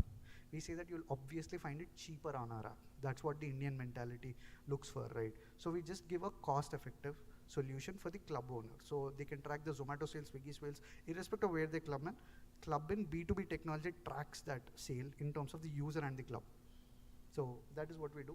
This improves customer engagement, retention, and loyalty. How does it say? Even if I'm coming through Zomato, Zomato is taking a cut from me. Swiggy is taking it, BookMyShow and Paytm charge anywhere from 10% to 33%. So if we can say that, hey, why are you paying Zomato? Pay to your consumer directly. We don't charge, you're paying for a software. And if we send in consumer, that's when you pay. That is where the affiliation system comes in, where we bring influencers, marketers. That is how I started my journey into this. We used to do sales for clubs and pubs while I was in college, right? So that is how we say individuals and agencies are there. We get them, we say that, hey, come on board, sell them, get an ecosystem around of salesmen, consumers, clubs into a single platform. All of them is done by software. One, automated performance tracking. If I'm a club, I have a event which is happening, I promote it to one person, right? There's no tracking of it, still happens offline. So I can just publish a link, they can buy from that link, I'll automatically get paid on my UPI. So it's completely automated performance tracking and also payment tracking. So for our users, we just provide a 3-step process. We have gotten to a process of, can a user search, review and book within 3 steps. So if any user is there, and we also had this process of, first you generate a ticket, and if you want to confirm the ticket, you pay. So it's not like, then you, so we don't say, hey, make the payment, then you get a ticket. We say that users generally don't trust the companies But so they're like, hey, if the user is not trusting, we have to trust them. So we say that, hey, first you search, you review it, then you press book. As soon as you book it, your ticket gets generated. They're like, oh my God, what happened? Ticket already got generated in pay. Then you say, you can go and pay at a club, because if you are low trust, or you can pay from our app. That is one insight. And for our user app, we have, that is a marketplace, which is a user app basically, where we provide an entire system where they can buy a ticket or book a table, place the food and beverage right from that order, and pay from the same app. Everything gets tracked.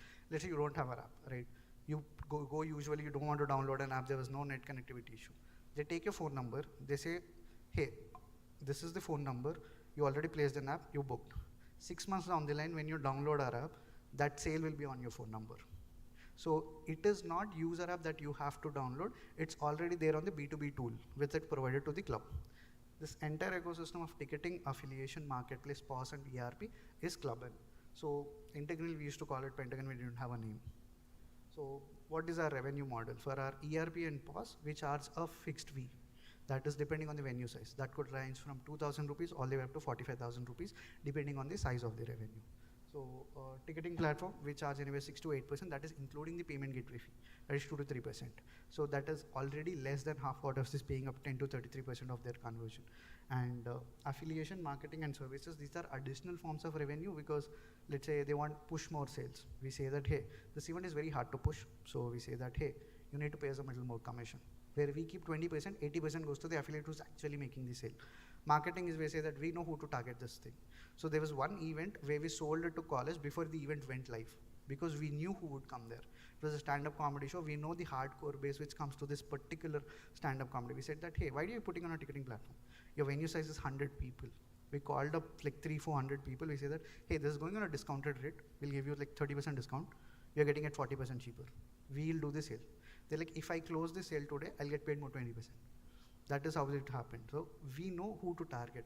When we know exactly which artist, which stand-up comedian, which EDM artist you're interested in, we can reduce their marketing spend. And services additionally could be charged a flat fee. So not just clubs and pubs, right? We are just not into the clubs and pubs. We are into the alcohol sector. That is what we are building. We are building technology to the alcohol industry. Starting with clubs and pubs, that is our initial product of Clubin. Then we want to go to the bars and wine shops. Bars, I mean tonics, wine marts, it's a premier sale of alcohol. There you actually get a bill. And wine shops, what do I mean by wine shops? Majority of them are unorganized. Venkateshwara lines, Sri Lakshmi wines. We say that they're not interested in paying for software at all, right? Our software is free. We say that, hey, our software is free for you to use. Use it, you can track your business, you can do anything. We say that if we bring a sale, are you willing to pay a commission?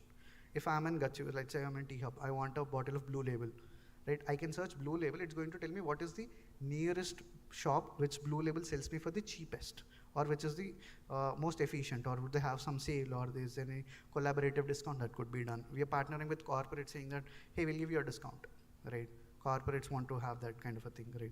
So that is what we want to do. We want to even make technology for the distribution starting from the government side, where, hey, even a centralized supply chain from the central government, for example, that we are saying that, hey, if you have 10 wine shops, why is that 10 times a truck going delivery, right? Because you don't know what to deliver when and where. But if we integrate our system saying that this is the order that they have placed, you can just do a supply chain solution from them. We can charge the club owner or the government, vice versa. Also in terms of manufacturing, we spoke to microbreweries and breweries here in Hyderabad, the problems that they notice, and we are trying to solve them as well. It's a very long journey for the next 10, 15 years. But right now, clubs and pubs, because I have the industry experience there. Next, premium customers. They don't mind spending 10,000 rupees for a piece of software when they make 1 crore a revenue a month, right? So that is it. So why this industry? Alcohol is one of the largest market. That's it. For a fun fact, I don't drink, I don't smoke, but I'm still in this industry because just for the sake of money, it's big. And technology penetration, none. No companies has ever come. Even if they have come, they cannot sustain because they don't understand the language that they're talking, right? So I'm not going to bore you. Indian alcohol market 2.7. Indian alcohol market 64 billion, which is very organized, which is not unaccountable to the unorganized. And PBCL, which I'm talking about, pubs, bar, cafes, lounge market, is this 3.3 billion. That's per annum. It's not their revenue cap. It's how much revenue which happens, right? It's not their what is their capitalization. It's how much money which flows every year. So how do we reach a globalization market? How do we reach as revenue instead of technology? One is a fintech, which is called Party No Pay Later, where we say that, hey, we want to start an NBFC in the future, but provide a credit line to these users who visit these clubs, pubs, wine shops. You can buy today, pay later. We say that we can give you less than what your credit card charges you. That could be possible. And next is that with our fintech, our major play is not users, but these businesses. No bank is willing to fund an alcohol shop. No bank is willing to fund a club. A club, like for a use case in Mumbai, there's a club, a wine shop which had a property of 15 crores. If they sell that land and that license, they would get 15 crores. They're not willing to sell it. All they need is 50 lakhs of working capital. No bank was allowing to fund them because saying that, hey, you're in the alcohol business. You're not going to fund you. They're saying mortgage the land. With that, yes, sir. I also want to bring the variance, and that's why you're here. Most of the people know that I don't drink and comes from a deep spiritual family, okay, and we are part of Chinmaya mission. We talk about wellness, okay. Does drinking alcohol comes under wellness? I really don't know, okay. So, but I want to bring this technology into the, I want to bring this technology into the our platform. One point that he was telling, 50,000 rupees for a 15 crore owner, nobody will give. Because once you give 50 lakhs, you have to go every day to collect. And in the process of collection, you can guess what will happen. Very big sector, tough to recover. Okay. Now, getting your own technology fee could be difficult. Okay. So, but see, there's a lot of happening. Like, no, it's not always sunset or sunrise. Okay. I just want to give a chance, and I want to spend some time with Tej and then see whether we can really fund this company or not. Okay. So I thought you will talk more about the technology. I visited the website and then PPT. Okay. But in the blood, your DNA, you're talking about, you're serving the alcohol industry. Okay. So I cannot even make an offer which will make you more like a technology company or less than an alcohol company. If you look at Google, Google is a search engine for all of you. But for an investor, it's an advertising company. But if your advertising is running in our veins, not wine, veins. Okay, so we have a chance. So with that, I'm bringing this to an end, but I'm not dropping it again. I'm not dropping. Spiritually, I'm against. Okay, not to get like, no, in my whole life, I have funded one company or a bar because the bar is run by a son and the mother is my classmate. So she was very desperate. Radha, you have to help. And after giving that money, even today, we are struggling to recover. Okay. No. So that whole sector is a challenging sector. Okay. No, why you want to go into such challenging sector? I will not ask, because I always ask people to take challenges. But can you aggregate the temple services? Can you aggregate the so much of unorganized trillions of business happening around the temple? Okay, one Monday, okay, you go and see how much of milk they sell and how much of coconut they sell. Okay, so I'm not diverting, but no company started as a X and stayed as a X. They converted into Y. So if you can take the conversion, and that too opposite, dead opposite. I'm suddenly talking about aggregating the temples and temple services. There is a chance for you to come back. So with that, thanks Tej. Not to hurt you, and even I actually wanted to see the pitching goes in which direction. Okay. So this is what I also want to avoid, but let me think through and hope we gave a good flavor to Nanda. So with that, thank you.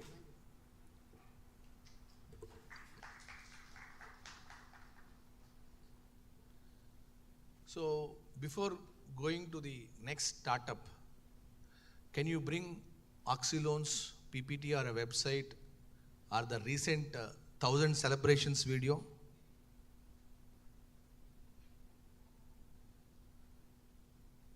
Okay.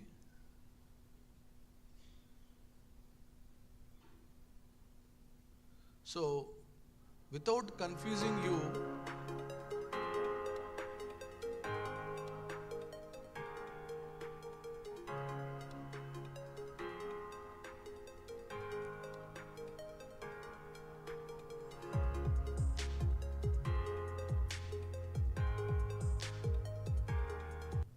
what you have seen is a 500 crore disbursement, and today we are going to celebrate 1,000 crore disbursement.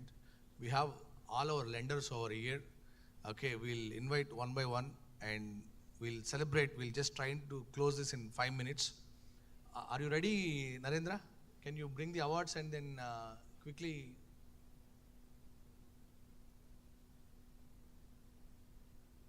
So I take this opportunity to invite Rama.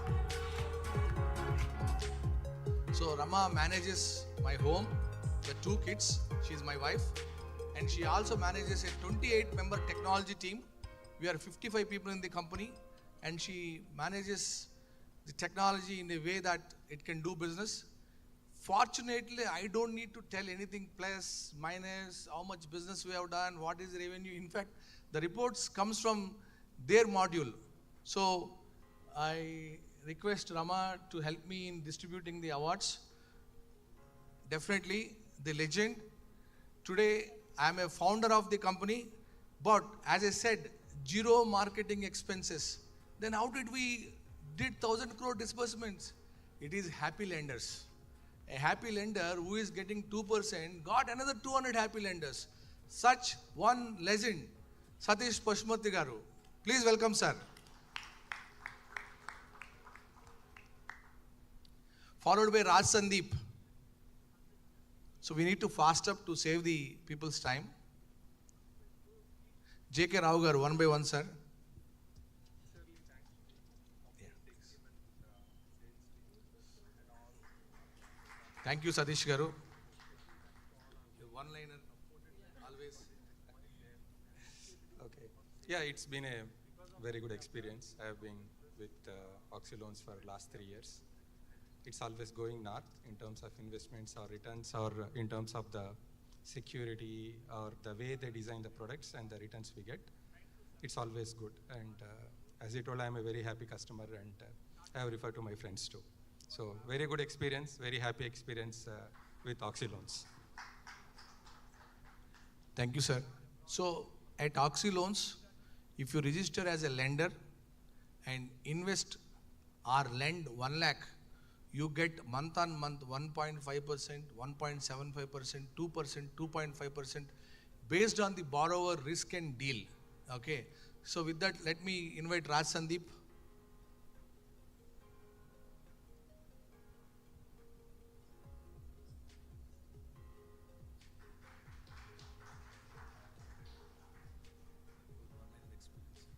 Hi everyone.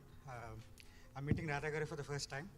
I've been more than 3 years. I spoke to him when I was in UK. I was introduced by Satish Garu. Looking at his work, I've never met him physically, but I've invested more than 65 lakhs. That's my experience. So far, I'm not finding better option than Oxy Loans. So I have one question to myself, that is a gang of Senduran, Tyagi from Tamil Nadu, very deep rural. They have invested 4 crores in lending platform and they are getting interest month on month. They have never met us. We have never met them. It was, it's not required because the process is, and if you all know banking, it's completely wallet based. You put money into the wallet, you look at the borrower, you like the borrower, and then transfer the money. At the end of the month, bringing the interest back. At the end of 3 months, 5 months, 12 months, 24 months, the deal size, bringing the principal back is our responsibility. So with that, let's invite J.K. Rao garu.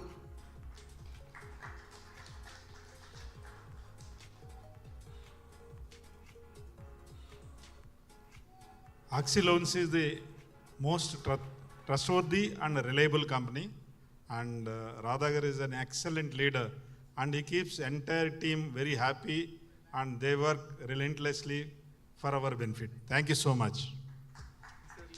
Thank you, sir. So I request our company secretary, Vetsa Ravi Garu, to help me.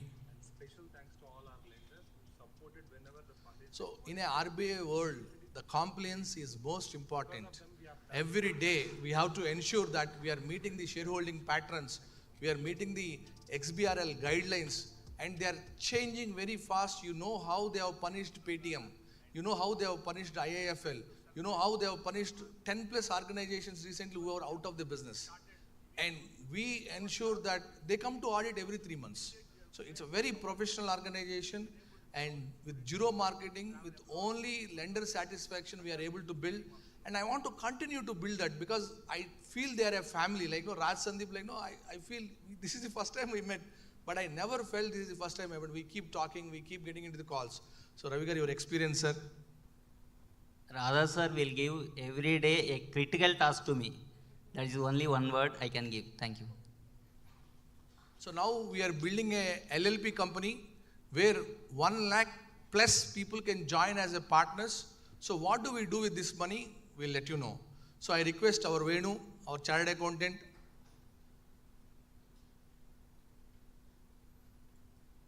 One round of applause, please. So I have been associated with Radha Garu since 8 months, I can say. So he has invested in one of our clients' firm. So he's very, very straightforward, and he treats like their investors and all like really very well. And our client is very satisfied with their investments and all. Yeah. Thank you, Radha Garu. Thank you so much for it. So recently we invested in a company called eRise. So Venu works as a chartered accountant for that company. And with that, let me invite the big supporter, Krishna from Aditya Birla.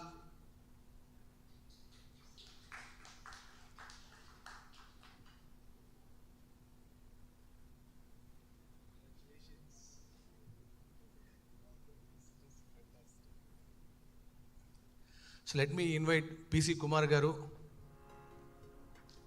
So why every lender is very important? They are bringing lot of money for my startups. They are the one investing in the startups. So PC Kumar Garu runs a huge fabrication center or a manufacturing unit. Recently we have invested in a company called Farm Sati. Farm Sati needed an assembly line to build the robos, and they got a quote of 95 lakhs. But our lender and our partner is able to do it in X by 6 and giving a facility at no cost. Thank you very much, sir. Few words. I congratulate BMV Money and the starboard leadership of Radha Garu. It is an excellent platform for people having no voice to rule the world today, and take this opportunity forward and spread the word. Thank you. Thank you. So I'll quickly thank all of you, and then I'll go little speed. You have to help me out. I request Satish Garu to help in giving the awards. Satish Garu, please come, sir. Thank you, Rama. Our good friend Ramakrishna Garu, a company secretary, a CMA. Thank you very much for coming. Please come, sir. So why do we work with so many company secretaries and so many chartered accountants? Our life is about compliance every day.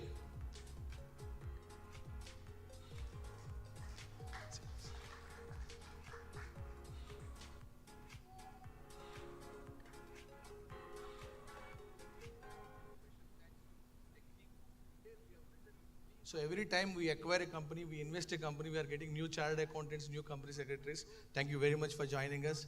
And chartered accountant, Mr. Naresh.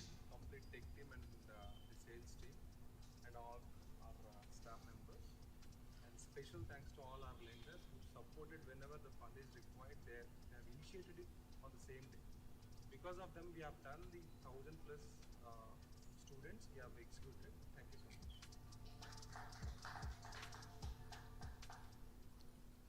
Thank you, sir. Request Raj Sandeep to help me out.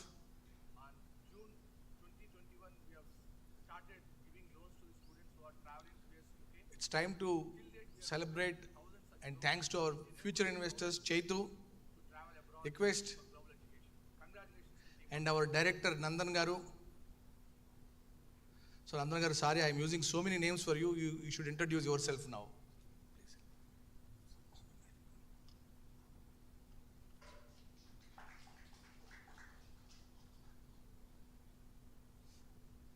So Nandan Garu, first introduce yourself.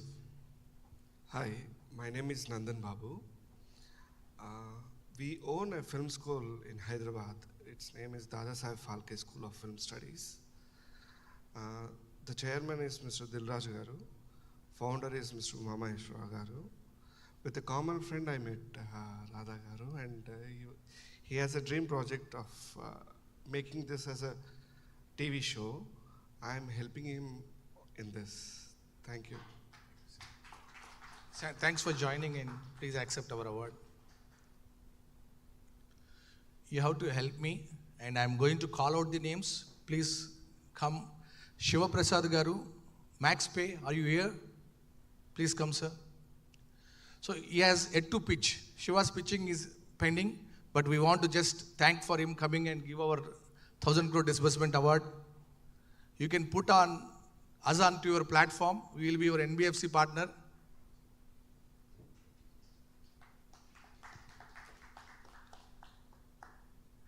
Raghuvanshi, are you here? Okay. Srinivas Reddy, Mohan Krishna. So please come, sir. Thank you for joining. You are lucky today you are here so that we can thank you and then ask you to come and join tomorrow in our lending platform. So for today, please accept our award.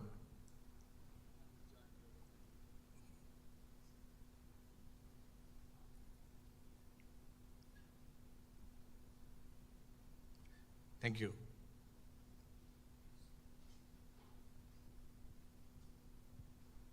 Thank you, bro.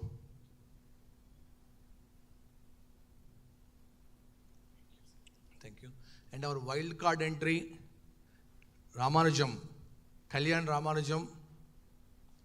So we invested in their family company, which is run by Gopi Ramanujam. We were very happy. So we have huge plans. In fact, we have also done we have done a lending of 20 plus lakhs besides the equity. Thank you. Sir, MNR Gupta garu unnara? Beam Reddy,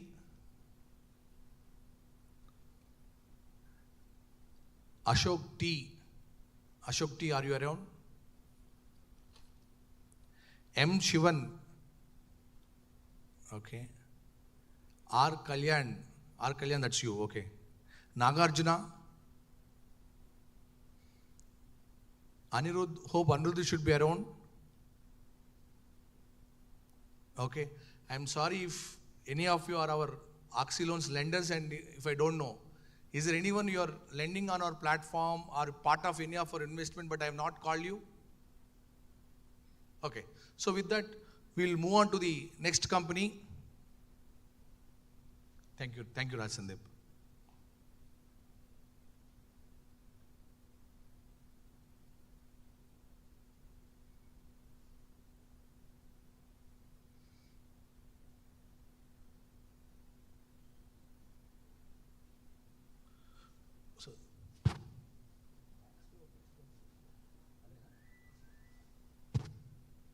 So I request MaxPay fintech founder, Shiv Prasad Garu. So I have seen Shiv Prasad Garu in so many forums giving a huge lectures. I don't know how much money you have raised. Okay, thank you for joining a small funding company, and we are all yours.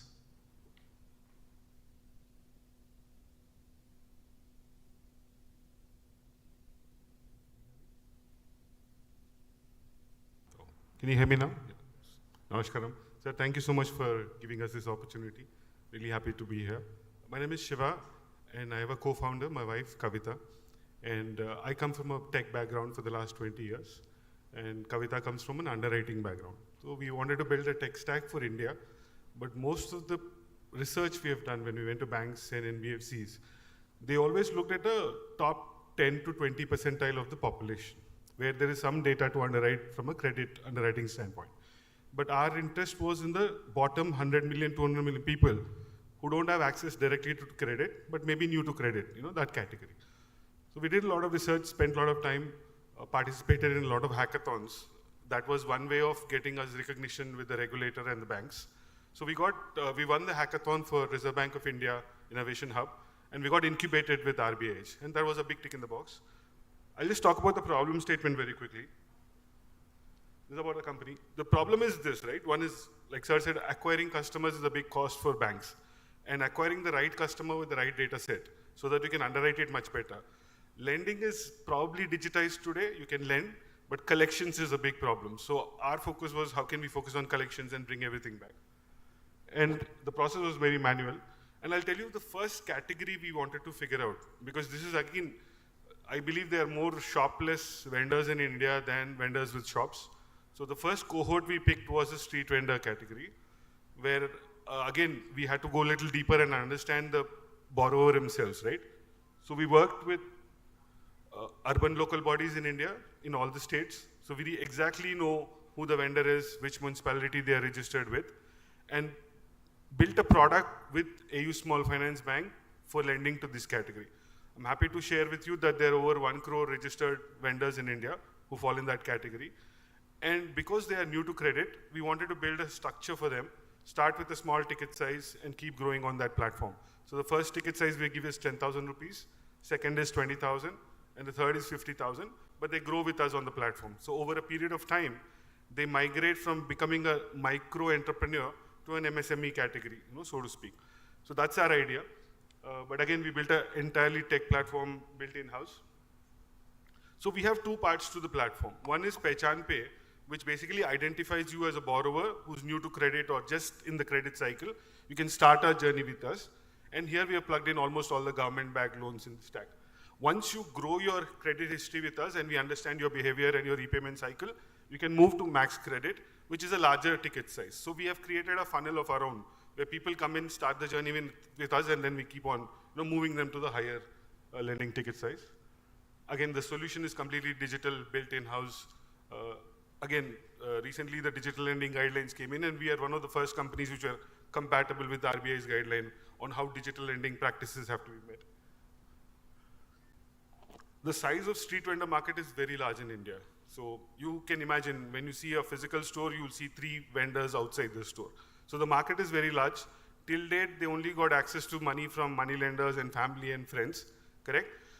But we felt digitizing their story will add a lot of value to us and for others. And we're thankful to UPI, which basically gave us the payments data for them. So each vendor today accepts payments on UPI. So we use that data to basically underwrite. And we've partnered with Axis Bank and Freecharge, where we're launching our own QR code. So technically, if a vendor borrows money from us, they will start selling their product. So I'm selling chai or dosa, whatever, but we have provisioned our QR code. So every day from their cash flows, we debit 30 to 40 rupees. And that goes back to their EMI payment end of the month. So we're kind of securing the product by collecting daily small amounts of money. And this product did not exist. So we work with Freecharge to build that product, where a daily easy installment can come in, because Freecharge has a payment aggregator license, but the settlement is still EMI only, end of the month. So we had to navigate through that and digitize the whole flow. The opportunity is very large. How do we make money? With all the regulated entities we partner for the entire loan journey, because we don't act as a fintech only for origination, because we don't think that adds value. So from origination to underwriting to disbursement and collection, we have double-clicked a bit, because what we have done is with one of the banks, we integrated with their core banking. Now what it tells us is the gratification of getting the money when I need it is very important for any borrower. So you apply for the loan on the platform, it will run through the whole checks and balances, underwriting happens, and we actually create a loan account in the bank CBS, and the money gets dispersed. And then our agent sticks the QR code, next day onwards we start collecting cash flow, repayment data. We also have an aggregator platform where we're connected to Aditya Birla and Piramal and others, where the max credit side of it generates loans for MSME category. This is our projection. We've just signed a contract with AU for 100 crores every quarter disbursement, and that's something which we are really proud of. This is again revenue projection. But again, this is only one lender, and we have recently got access to SBI's sandbox. We are talking to almost all the small finance banks, 11 out of them. AU bought over FinCare recently. So we are targeting private sector banks, PSUs, as well as small finance banks. Definitely look at NBFCs and P2P NBFCs as a category. But I think the demand side is so large that for you to build an end-to-end STP journey, a straight-through process journey, is very difficult. So from a tech standpoint, I think we got compliance to approve it. And the pilots we have done with AU, it was a small cohort, but we got RBI to come and audit those pilots so that they can tell us exactly, as per the DLG guideline and the DPDP bill, what data has to be stored for how long, and what can we store as an LSP and what can they do as an RE. So that was very critical for us. Again, why are we able to do this? Thanks to digital public goods of Government of India, completely plugged into all the layers. We are partnered with DigiLocker, we are connected to the account aggregator ecosystem, and everything which is possible digitally, we kind of leverage that. And the whole stack is built in-house. There are only two people, me and a developer. So I write most of the code along with my developer. We're raising about 800,000. We've already raised about $500,000 in 2021. That was used for building our stack. But now with the order of AU and a couple of other banks coming in, we are looking to raise this capital, and I've specially allocated 10% for compliance. This was not part of our unit metrics earlier. With the new bill coming in, and if that bill goes out, I don't know when the notification is, the cost of dispersing a loan and collection will drastically go up. So I think compliance cost is something which we all have to look at. Most of it is for market expansion. We have 350 agents today in 24 cities. We started from Varanasi, Lucknow, places like that. So feet on street is our method of reaching out to the customer. But one good thing we did is we partnered with SIDBI as a nodal agency, where SIDBI has access to all the urban local bodies, right? So a street vendor today has to get a license from the urban local body. It's called letter of recommendation. And we have created APIs to verify that letter of recommendation in real time. So he doesn't need to give us any documents. There's no document flow. We basically verify everything in real time. We do CFR check, CIBIL check. Now the entire underwriting is built on the banks or the regulated entities' compliance and credit policy. So we work with them, but it is their cutoff, their scorecard, their BRA engine, and we are comfortable to customize anything of that flow. But again, we are a very small team right now. We're only 4 of us core team, but we're building our team now. And why are we the ones doing it?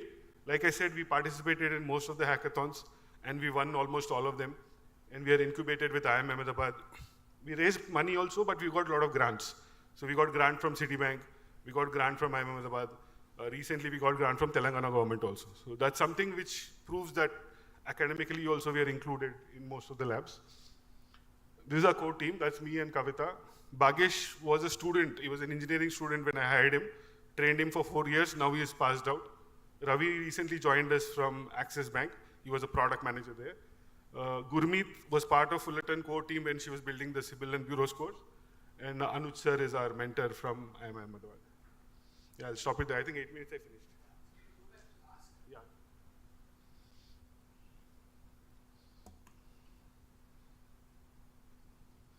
Thank you, Prasad Garu. So this is a no-brainer because every company has to undergo the compliance. So allocating 10% compliance is the best thing today instead of getting out from the business. And technology is ever growing. It's kept on growing. Technology is growing. Like I started my career in writing code for Citibank. Sure. Okay, 97, 98, 99. The initial days of the internet banking, loan origination and all. So it evolved so much with the tech stack they have kept. Now, how can you keep a price for it? So he's asking for X dollars for a Y valuation. You cannot actually value it. You have to go with a gut feeling. So are you open if at all we want to come with a 80K? I'm open. I'm open. 80K, the 10% of your ask. Sure, I'm open. Okay. Yeah. So, and are you negotiable on the dilution side? I won't be here if I'm not here. I already have a term sheet for 800,000, so okay. I have a commitment of 400,000 in that, but I can accommodate the other 80,000. Great, you can come here. Thank you, sir. Thank you for coming. And we are in. So we are looking at a 80K, and with that, we will see he coming back and joining us with the next events and offering the technology platform to all the startups. So every startup that we invest, they can add this technology platform seamless. That's our goal. Like wherever we want to grow, we want to take all our startups along with us. Thank you very much, sir. Oh, definitely. Yeah. See, it's so much I got into startups, I forgot to ask my own book. Like, no, you have to help us. You have seen P2P is also going crazy. Liquid loans, the clamp has done. Okay, so we need to be more prominent in the compliance. Okay, so thank you, sir. Any questions to him on the technology side?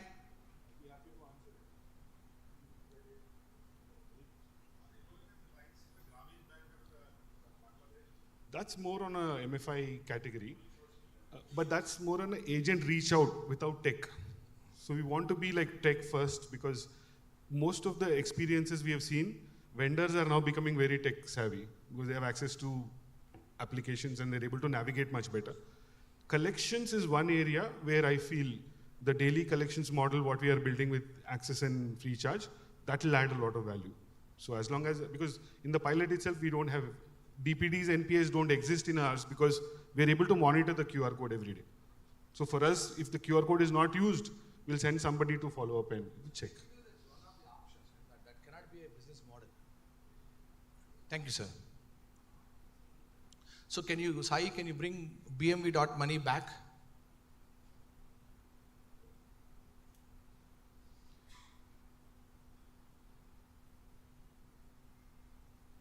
Can you click on Oxy Foundation? Oxy Foundation, get started, mega funding day. Kotta tab naanadi, valle add chesaru, correct? Okay. So, Oxy Foundation, it's a new company, it's a new startup, it's a non-profit. So, I cannot give you any profits. But then why should anybody join the company? We are working on the zero emission. So quickly I want to tell, today fossil fuels means your coal, crude oil and gas. Every day we dig it and burn them for cement, steel manufacturing and then petrol and all. Because of that, 51 billion tons of greenhouse gases are emitted. What are the greenhouse gases? Majorly carbon dioxide, methane and fluorine. Because of this, we are facing a climate disaster today. And that 1 degree temperature change, in the last 100 years, there's a 1 degree temperature change. So that 1 degree temperature change means a climate disaster, but look at next 4 years, we have to face 4 degrees climate change if it goes in the same way. So there is an urgency, all the governments agreed to stop the emission and move on to the alternatives, electric vehicles. Okay, if you start talking about the electric vehicles, next 4 years is a massive industry. Your regular, believe it, you have to stop driving your current vehicles and move to the electric vehicle. There is a huge law coming out into it. Now, the second thing is energy. Today we are burning the coal and then generating a thermal energy. That is going to change fully. You are going to see a solar energy and wind energy. Solar energy and wind energy are there from long time, but we have not cared them because of the economical factors. But today, if you look at Modi ji has announced 1 crore solar GARS. The objective is to bring more solar power and then reduce the carbon emission. Zero carbon emission cement, zero carbon emission plastic, zero carbon emission steel. All these are going to come up. All the alternatives are going to come up. Each one of us has to look at how do I control the carbon emission? How do you do that? So, for example, if you are flying from Hyderabad to Delhi, if a ticket says your travel is emitting X tons of gas, you may change your idea of moving to the train or doing a Google Meet, right? So I have 2 pledges. I am working on 2 pledges. One is a green elections. How many of you know there was a green Olympics? So few years back there was a green Olympics. That means the people who are coming in, the people who are going out has to use the electric vehicles only, and the food used was non-carbon emitting food. Okay, so everything, whatever they touch, they feel, they see it's a zero emission. So I want to demand the government about the green elections, which means their campaigns, whatever the campaigns they are doing, they have to use electric vehicles. Okay, if they are using the election booths, they have to change the material over there. It's a zero carbon plastic they have to use. If at all we raise the voice today, it may be here next year. But today, the politicians, the leaders, everybody wants new ideas for a zero emission. Every government has signed up a Paris Agreement saying that we will work towards the zero emission. Can you go a little down? Okay, go up. Yeah, good. Right. The second biggest ask, every cement company, for every 1 kg of cement they are producing, they are emitting 1.8 kgs of carbon, which means you are only inviting the problem. I don't know how many of you watch Telugu movies. We have a super duper hero called Nandamuri Balakrishna, and he has a film called Aditya 369. In Aditya 369, he has showed that if the pollution continues in the same way, you have to live in the underground. During the pandemic, we have seen all our chiefs went into the bunkers. Why they went into the bunkers? Because they don't want to take the polluted air. So they are rich, they went into the bunker. Where do you and go, we will go. So we have to fight the carbon emission. We have to fight the pollution, and every citizen has to work towards it. And this ask, if you are eating a chocolate, the chocolate company has to write, I have used 10 kgs of coal, or I have used 10 kgs of crude oil, and we have emitted 18 tons of gas. So if they start publishing, they will realize that they are not actually producing a chocolate for their son, but they are killing the climate where their son cannot really enjoy the sun. Okay, so how do I tell this story? And everybody has to participate. Everybody has to participate in the zero emission, and the next 5-6 years are very crucial, because if we don't reduce it, it's not very far. It is in front of us. We have seen the war. We have seen the Ukraine war. We have seen the pandemic. Every day we are living in a actual pandemic. Suddenly you will get a news, the Kerala something is out. Okay, pandemic is announced. You have to go into the house. And suddenly they will tell, wherever you go there is no water. Why there is no water today in Bangalore? Why there is no water in South Africa? Because we are living on the, what do you call, ponds. You are filling the ponds and living on the pond, then there is no water. So it's time to act. And I request all of you to visit the BMV.money and click on the Oxy Foundation, understand the initiatives we are taking, and we are looking at startups who are working towards the zero emission. Whatever you do, you have to work, you only should talk zero emission. Okay, that consistent priority should come as a consumer. So the green election, I am writing first time I am going to write a mail to all the 188 countries who participate in Paris Agreement and their chief ministers with all your signatures. Boss, the time is running out. We need ABC. We need green elections. Can you guys be the example? Can you campaign in the electric vehicle? Can you give more business to the electric vehicle companies? Can you stop using the regular ICE vehicles? Can you use the green cement? Can you make others to follow you? And the biggest sector is government.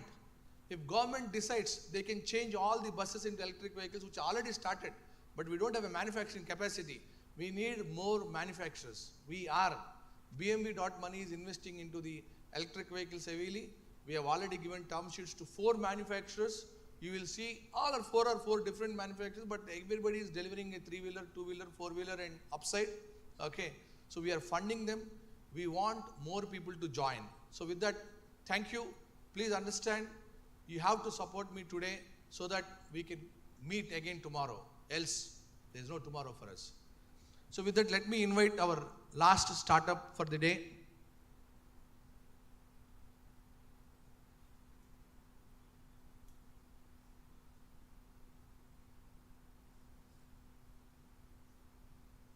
Health Sync AI.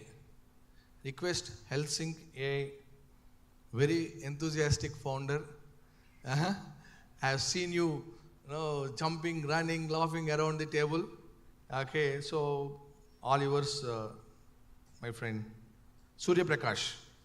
Thank you, Surya Prakash, for joining us. Thanks for the great introduction. Okay.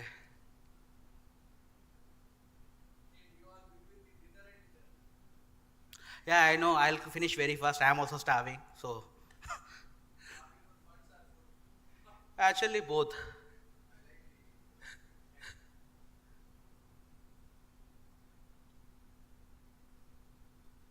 System slow पे चल रहा है, I guess.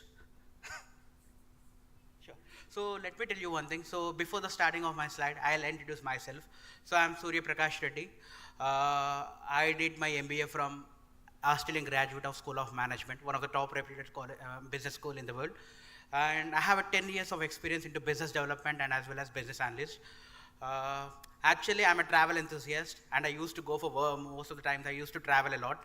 So when I was traveling in Europe, when I was traveling in Europe, I met with an accident. I was staying in a hospital for 3 to 4 days, and doctor is not ready to not ready to give a proper treatment, because I don't carry my health records with me. At that time, I got an idea that, at that time I faced an idea, why can't I carry my medical records within my fingertip? From there, I got an idea. From there, we started a company called HealthSync AI, and we have a product called MedExchange. So before the starting of HealthSync AI, I understood what are the problems we are facing in the health service providers. So when I was doing a research of, it took me 1 year to do the complete research. I found these 5 problems in the market currently, and the health service providers, these are the 5 problems which I found. One is the fragmented information, duplicate of tests and performance, and third is lack of care coordination, inefficient workflow, and limited data analysis and insight. These are the 5 problems which I faced. Due to these 5 problems, health service providers are getting lack of giving a proper or quality life to the patient. Okay. So, and this is the solution which I found. If we have a centralized platform for the all the health service providers, with a proper security, and if it is an automation, if it is an AI drive automation, and empowered patient experience. With the help of these 4 solutions, with the help of these 4 statements, we can give a proper or quality of life to such a person or any patient. What happened means, what I'm trying to build is, I'm building a centralized hub for the health service providers, which a patient's data can exchange from one hospital to another hospital by using a fingerprint. That's it. Fingerprint, why I'm using a fingerprint here? Because in the legalities, so without any patient consent, we can't exchange the patient health record. That is the reason we are using a fingerprint over here. So we have this is the Health Sync MedExchange. So we can share the file through API to the different hospital, and the file was stored in of a patient record has been stored in the digitalized central hub, and that file has been secured in a proper way that no one can access unless the patient give a consent. And these are the other modules. When I was building a HealthSync, when I was building a MedExchange, I got to know that for every hospital there should be an EMR, there is a pharmacy management, there should be a lab management, and go on, etc. So why can't I build a one-stop solution for them? So each and everything can available in single software solution. Single software, everything will be available. That's why in this case, the hospital who are giving a service, they can they can reduce their budget, and they can reduce the ground staff. And due to the digital connectivity from one department to another department. So what will happen is the streamline of the patient's workflow will be very easy. That is the reason I was connecting all the departments into single point solution. So these are the next thing which this is the platform which is already is another module in the MedExchange. It is called MediTrack. It's an EMR solution for the hospital, and this one is a Labis, which is nothing but a lab management system for the hospitals. And additional modules which we are including is HealthSync for the insurance providers, and HealthSync for the digital consultation, HealthSync for the patients, health sync for the pharmacy management. Like the brother, one of the brother, he said the prescription of the digital prescription, it will happen over here itself in a single platform. And the health sync for the hospital administration system. This is also another platform for the hospitals who are facing a lot of trouble to maintain a hospital in a digital way. So now this solution will give, this software will provide them a digital solution for them. And the technology what we are using is cloud infrastructure and modern architecture, which I'm not going to reveal anyway. And a web-based application, which will be suitable for each and any system. It can be applicable and interoperable standards. And the market potential at present in India is 524.97 billion rupees. And my target is to capture more than 2% in the market. And these are, it's a SaaS-based platform completely. These are my subscription prices. And I didn't introduce the one more subscription price. It is called the enterprise plan. So, which is the price, the plan will be decided by the institution will be decided the plan, what is the price should be, they have to take it. These are the number of hospitals which we're going to target in the area. Right now, I have a clientele base of 25 hospitals right now in entire South India. My ticket size is currently, the average ticket size is 8 lakhs per annum. And my ask is 50 lakh rupees for 1% of my company. And market opportunities. Yeah, in the healthcare, we have a lot of market opportunities. That's what I'm going to explain. Good. So can you go back to the price, the $15 and, okay. So $15 per month, what kind of, who is your consumer? Who is paying that $15 per month to you? This for the hospitals, this is for the health service providers, like $15 if the hospital pays me. If have another mic. Relax all once. Chala relax. So yeah, $15 per month. Keep it short. Sure. Who is your customer? Hospital, so my customer. Hospital is your customer. And by paying $15 per month, he can use for 5 users. Yes. Who are that 5 users? 5 users? users for the doctors. 5 users are? They're doctors. They're doctors. Doctors, yeah. So, hospital is paying $15. Yes. And 5 doctors are using it. Yes. Okay. Now, I am an individual customer. For a doctor, I could be a patient. Okay. So, where are my records and where is my record coming into the picture? Why are you charging to the hospital and the doctor? I'm not charging to the doctor, by the way. I'm charging to the hospital management system. You are charging to the hospital. Yes. Okay. Now, hospital is going to get the access of patients' data. Yes. Now, hospital is expected to send the information to the patient and ask them to upload? No. Because we are providing a dedicated system to them. For each and every hospital, we are providing a dedicated system. From the dedicated system, they have to enter they have to do all the operation. Okay. So you are saying the hospital has to enter the patient details. Yes. Okay. So now, if a patient is working with multiple hospitals. Yes. Okay. Take a patient X. Okay. He is going to dental hospital separately, neurosurgeon separately. So, are you from a patient side? Are you from a hospital side? Are you building solutions for a patient? Because when I heard you were not able to access your patient records when you were in UK. Okay. Okay. So the problem that you wanted to solve is make the patient records available at a single tip. Yes. Now, the patient is having a dental records, neurosurgeon records, other records. Yeah. So, how the patient and hospitals are working together? So, interesting question. I'll answer it. So, the thing is, because we are providing the infrastructure to them, so that systems and everything will be equipped by us. So, our systems will come into the place. So, whenever they enter the data, it will directly store in the centralized data. Wait. No.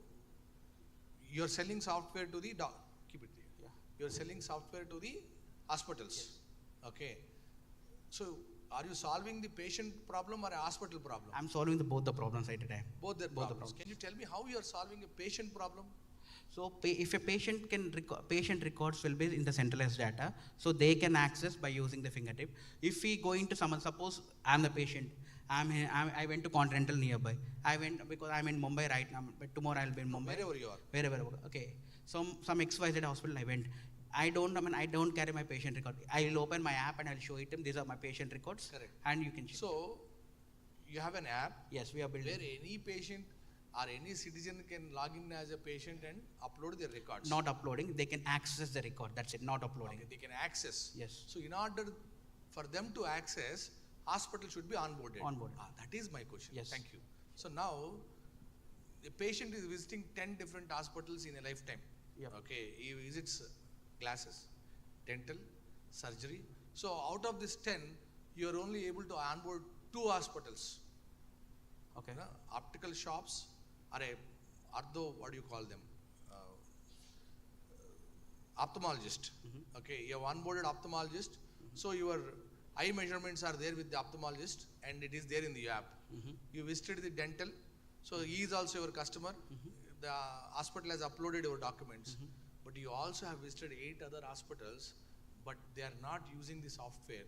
Then how do they upload the documents?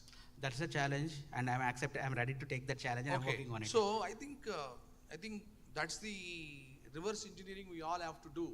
Yeah. Like how government has sold DigiLocker to me. Yeah. It's not sold, the idea. Yeah. So you have to turn to the patient first. Let patient the past history. This is not a solution, but general discussion. Yeah, because I have a patient data of up to since 1992 to 2024. I have a patient data. Yeah, you should have both the sides. You have to keep acquiring both the sides. Yes. Now, you are saying $15 per month. Yeah. Okay. If I buy, I have 2 options.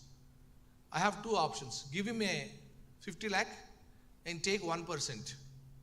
Okay. Or give him a 50 lakh. $15 is equal to 1,000 rupees. Let us say 50 lakh divided by 1,000. Okay, might be 50,000 or 5 lakhs. Okay, or 50,000. So I buy in bulk. Okay, hospitals access, right? And I sell them in the market. I'm a reseller, for example. Okay. I sell them in the market. Okay. The way I sell them in the market, I sell them for half price. Okay. Right? You buy for 1 month, you get 2 months for free. Right? Because I am a BMV Money, I also need hospitals. So now I have acquired 50,000 hospitals by giving your software. And this 50,000 hospitals, I will give it to Vamshi. He will sell his medical equipment. This 50,000 hospitals, I will give it to Kishore. He will sell his ambulance services. Okay. Okay. Now, if your software is good, I have acquired a customer, but the patients, you are able to acquire 10 patients, but he is not having a equal number of hospitals on your platform. That's the challenge you have to live with. I am good. We are investing. If your technology is, because we have done a due diligence of CA, CS and legal, but technology due diligence we have not done. I myself a AI developer and a blockchain developer, leads a team. So the moment I look at your platform, it's a tips to us to understand what technology has been used, whether it is reliable or not. Okay. So the offer is like this. I am investing 50 lakhs, but I don't want equity. That 50 lakhs, I will buy equal amount of licenses from him. Right? So does that give a boost for his company or not? These licenses, our own Vamshi will go and give it to the half price in the market. So he is acquiring the hospitals, you have acquired the hospitals, right? And your equity has valued, their equity has valued.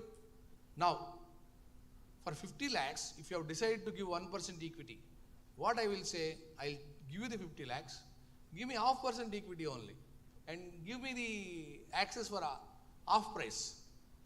I can give access of this one, but I'm not going to give access of patient data, which I already collected long time ago.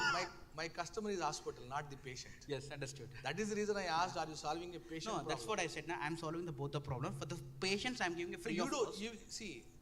I want everybody to understand, you are not giving the access to the hospital, or you are not giving the access to the patient.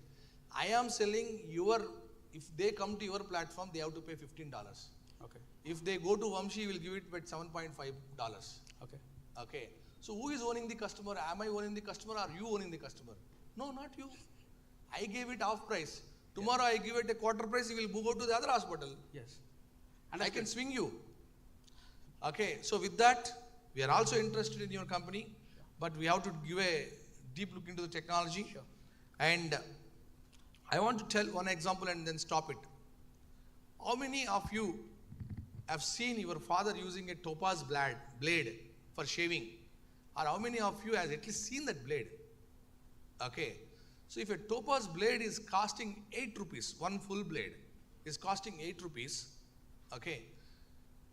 Nowadays, I'm sure all of you might be using a Zillet, but have you ever got a shave done at barber shop? He flips it and make it an off. You always have a doubt. Is this a used off or a new off? Because when you break it, you get the new off. But the other person, you will use the second off. You always have a doubt. So one of my friends who worked for Topaz, he understood this problem. Okay. And then he went to the manufacturer and then said, can we sell off blades? The manufacturer said, why, bloody employee, go back. Don't bring all these ideas. Then he became a founder. He became a founder, went with 5,000 rupees to the same owner. Bro, can you give me half blades? Okay, I'll pay you 5 rupees for half blade. Because you are charging 8 rupees for full blade, I'll pay you 5 rupees for half blade. He purchased all these half blades, okay, and then went to the shop and then said, this is a genuine half blade, not used. You tell to the customer and charge 10 rupees. Actually, the barber started charging more. So, that is always there in my mind. Can I halve it and then make 10x? Do you understand this example? Big applause. You want another example in the same lines? How many of you know free charge? I know. Okay? So the free charge, same logic. When we all are using the mobile phones and charging every 50 rupees coupon, he went to the Airtel and the so-called telecom companies and he said, I want to be a reseller. So they gave a 10 rupees coupon to 8 rupees so that the reseller can make 2 rupees. So our free charge, Kunal Shah, the cred man, he said, I'll give 1 lakh, I'll buy 1 lakh. Can you give it 5 rupees? So the telecom felt, I am getting a B2B customer, big customer. Then Kunal Shah picked up at a half price and he gave it 1 + 1 free to the market. Did he give from his pocket? No, the bulk buy. And the discount is offered as a free. And free charge has sold to Axis Bank for how many $1 million? $850 million 10 years back. That's how the Kunal Shah became a startup poster boy. And today, you send him a WhatsApp, he will send $50,000. But you should know his WhatsApp number and the drinking time. Okay. Keeping it short, your ideas are not enough. You have to brainstorm with your team, accept your employees, because you have seen, accept your employees, implement their ideas, and I want all founders, company secretaries, chartered accountants, investors, employees to really generate the new ideas and reuse the ideas. Stop digging. Don't use fossil fuels. Don't bring in new ideas. Look at the existing ideas and can you break it into half and build a 10x companies. With that, thank you very much. Ek photo to banta hai. Request everybody to join us for a group photo. Thank you all. Ravi, a sofa it depend on chair seat. So before we go for the dinner, and by the way, the BMV Money, the funding platform, is also a startup. So the menu that you are going to see is a startup menu. Talks very big, food very small. Okay. So please accept. Having a small portion of dinner is good. That's what Rama says. Thank you all. Please join us for a group photo. And you will get a coupon here. Then only you will get a food over there. sorry to trouble you. Making you joining the photo is more important.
Request everybody to take the sofa. Ravi garu, Ravi, Ramakrishna, Rao garu, please కూర్చోండి అమ్మా. చందు రెండు lines వేసేనా చక్కగా. Sir MNR Gupta గారు, ప్రసాద్ గారు, max Prasad గారు, నందన్ బాబు రావాలి. Networking చేసుకోవచ్చండి. We have another 1 hour for networking. Quickly join for the photo. The man with 2 hands in the pocket.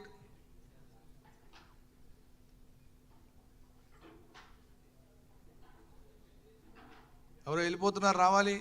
పట్టుకుంటారండి, అక్కడ ఆపుతారు. మీరు వీడియోలో పడ్డారు, ఫోటోలో లేకపోతే బాగోదు.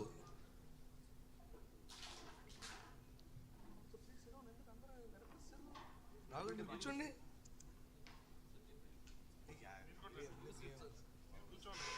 మరి అందరూ వెనక్కి వస్తే కూర్చోలేదు ఎవరు. మేము ముందు కూర్చుంటాం అయితే.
So let me thank BMV Money team, Hema, Lakshmi, Pratibha, Chendu, Ravi, and Bhargav, everyone, okay, for helping me. Narendra, Sai, Guti. We are a 55-member team and pretty hardworking. Niharika కూర్చోపోతే కొడేస్తానుగా. ఏమన్నా నేను కూడా కొడేస్తానమ్మా. నేను వాళ్ళు మిగతా వాళ్ళు మనం ఏం చేయలేము, కానీ ఎంప్లాయీస్కి ఏదో చెప్పొచ్చు కదా. ఓకే, సో కమల్ బాబు కూర్చో అమ్మా. Okay, thank you all. Thank you very much for joining us. ఒకసారి నేను all the best to BMV.money అందాము. 1, 2, 3 అంటాను. All the best to BMV.money and startups. 1, 2, 3 అంటాను, అప్పుడు చేద్దరు కానీ. 1, 2, 3. All the best to BMV.money startups. Repeat, cut. Nandan Babu? Huh? Repeat, huh? All the best to BMV.money and startups. Okay. 3, 2, 1, go. All the best to BMV.money and startups. Thank you all.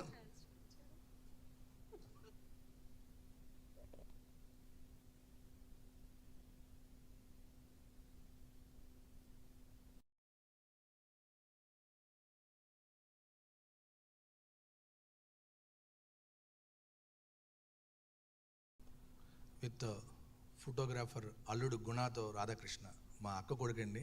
Is a certified photographer and is a software tester also.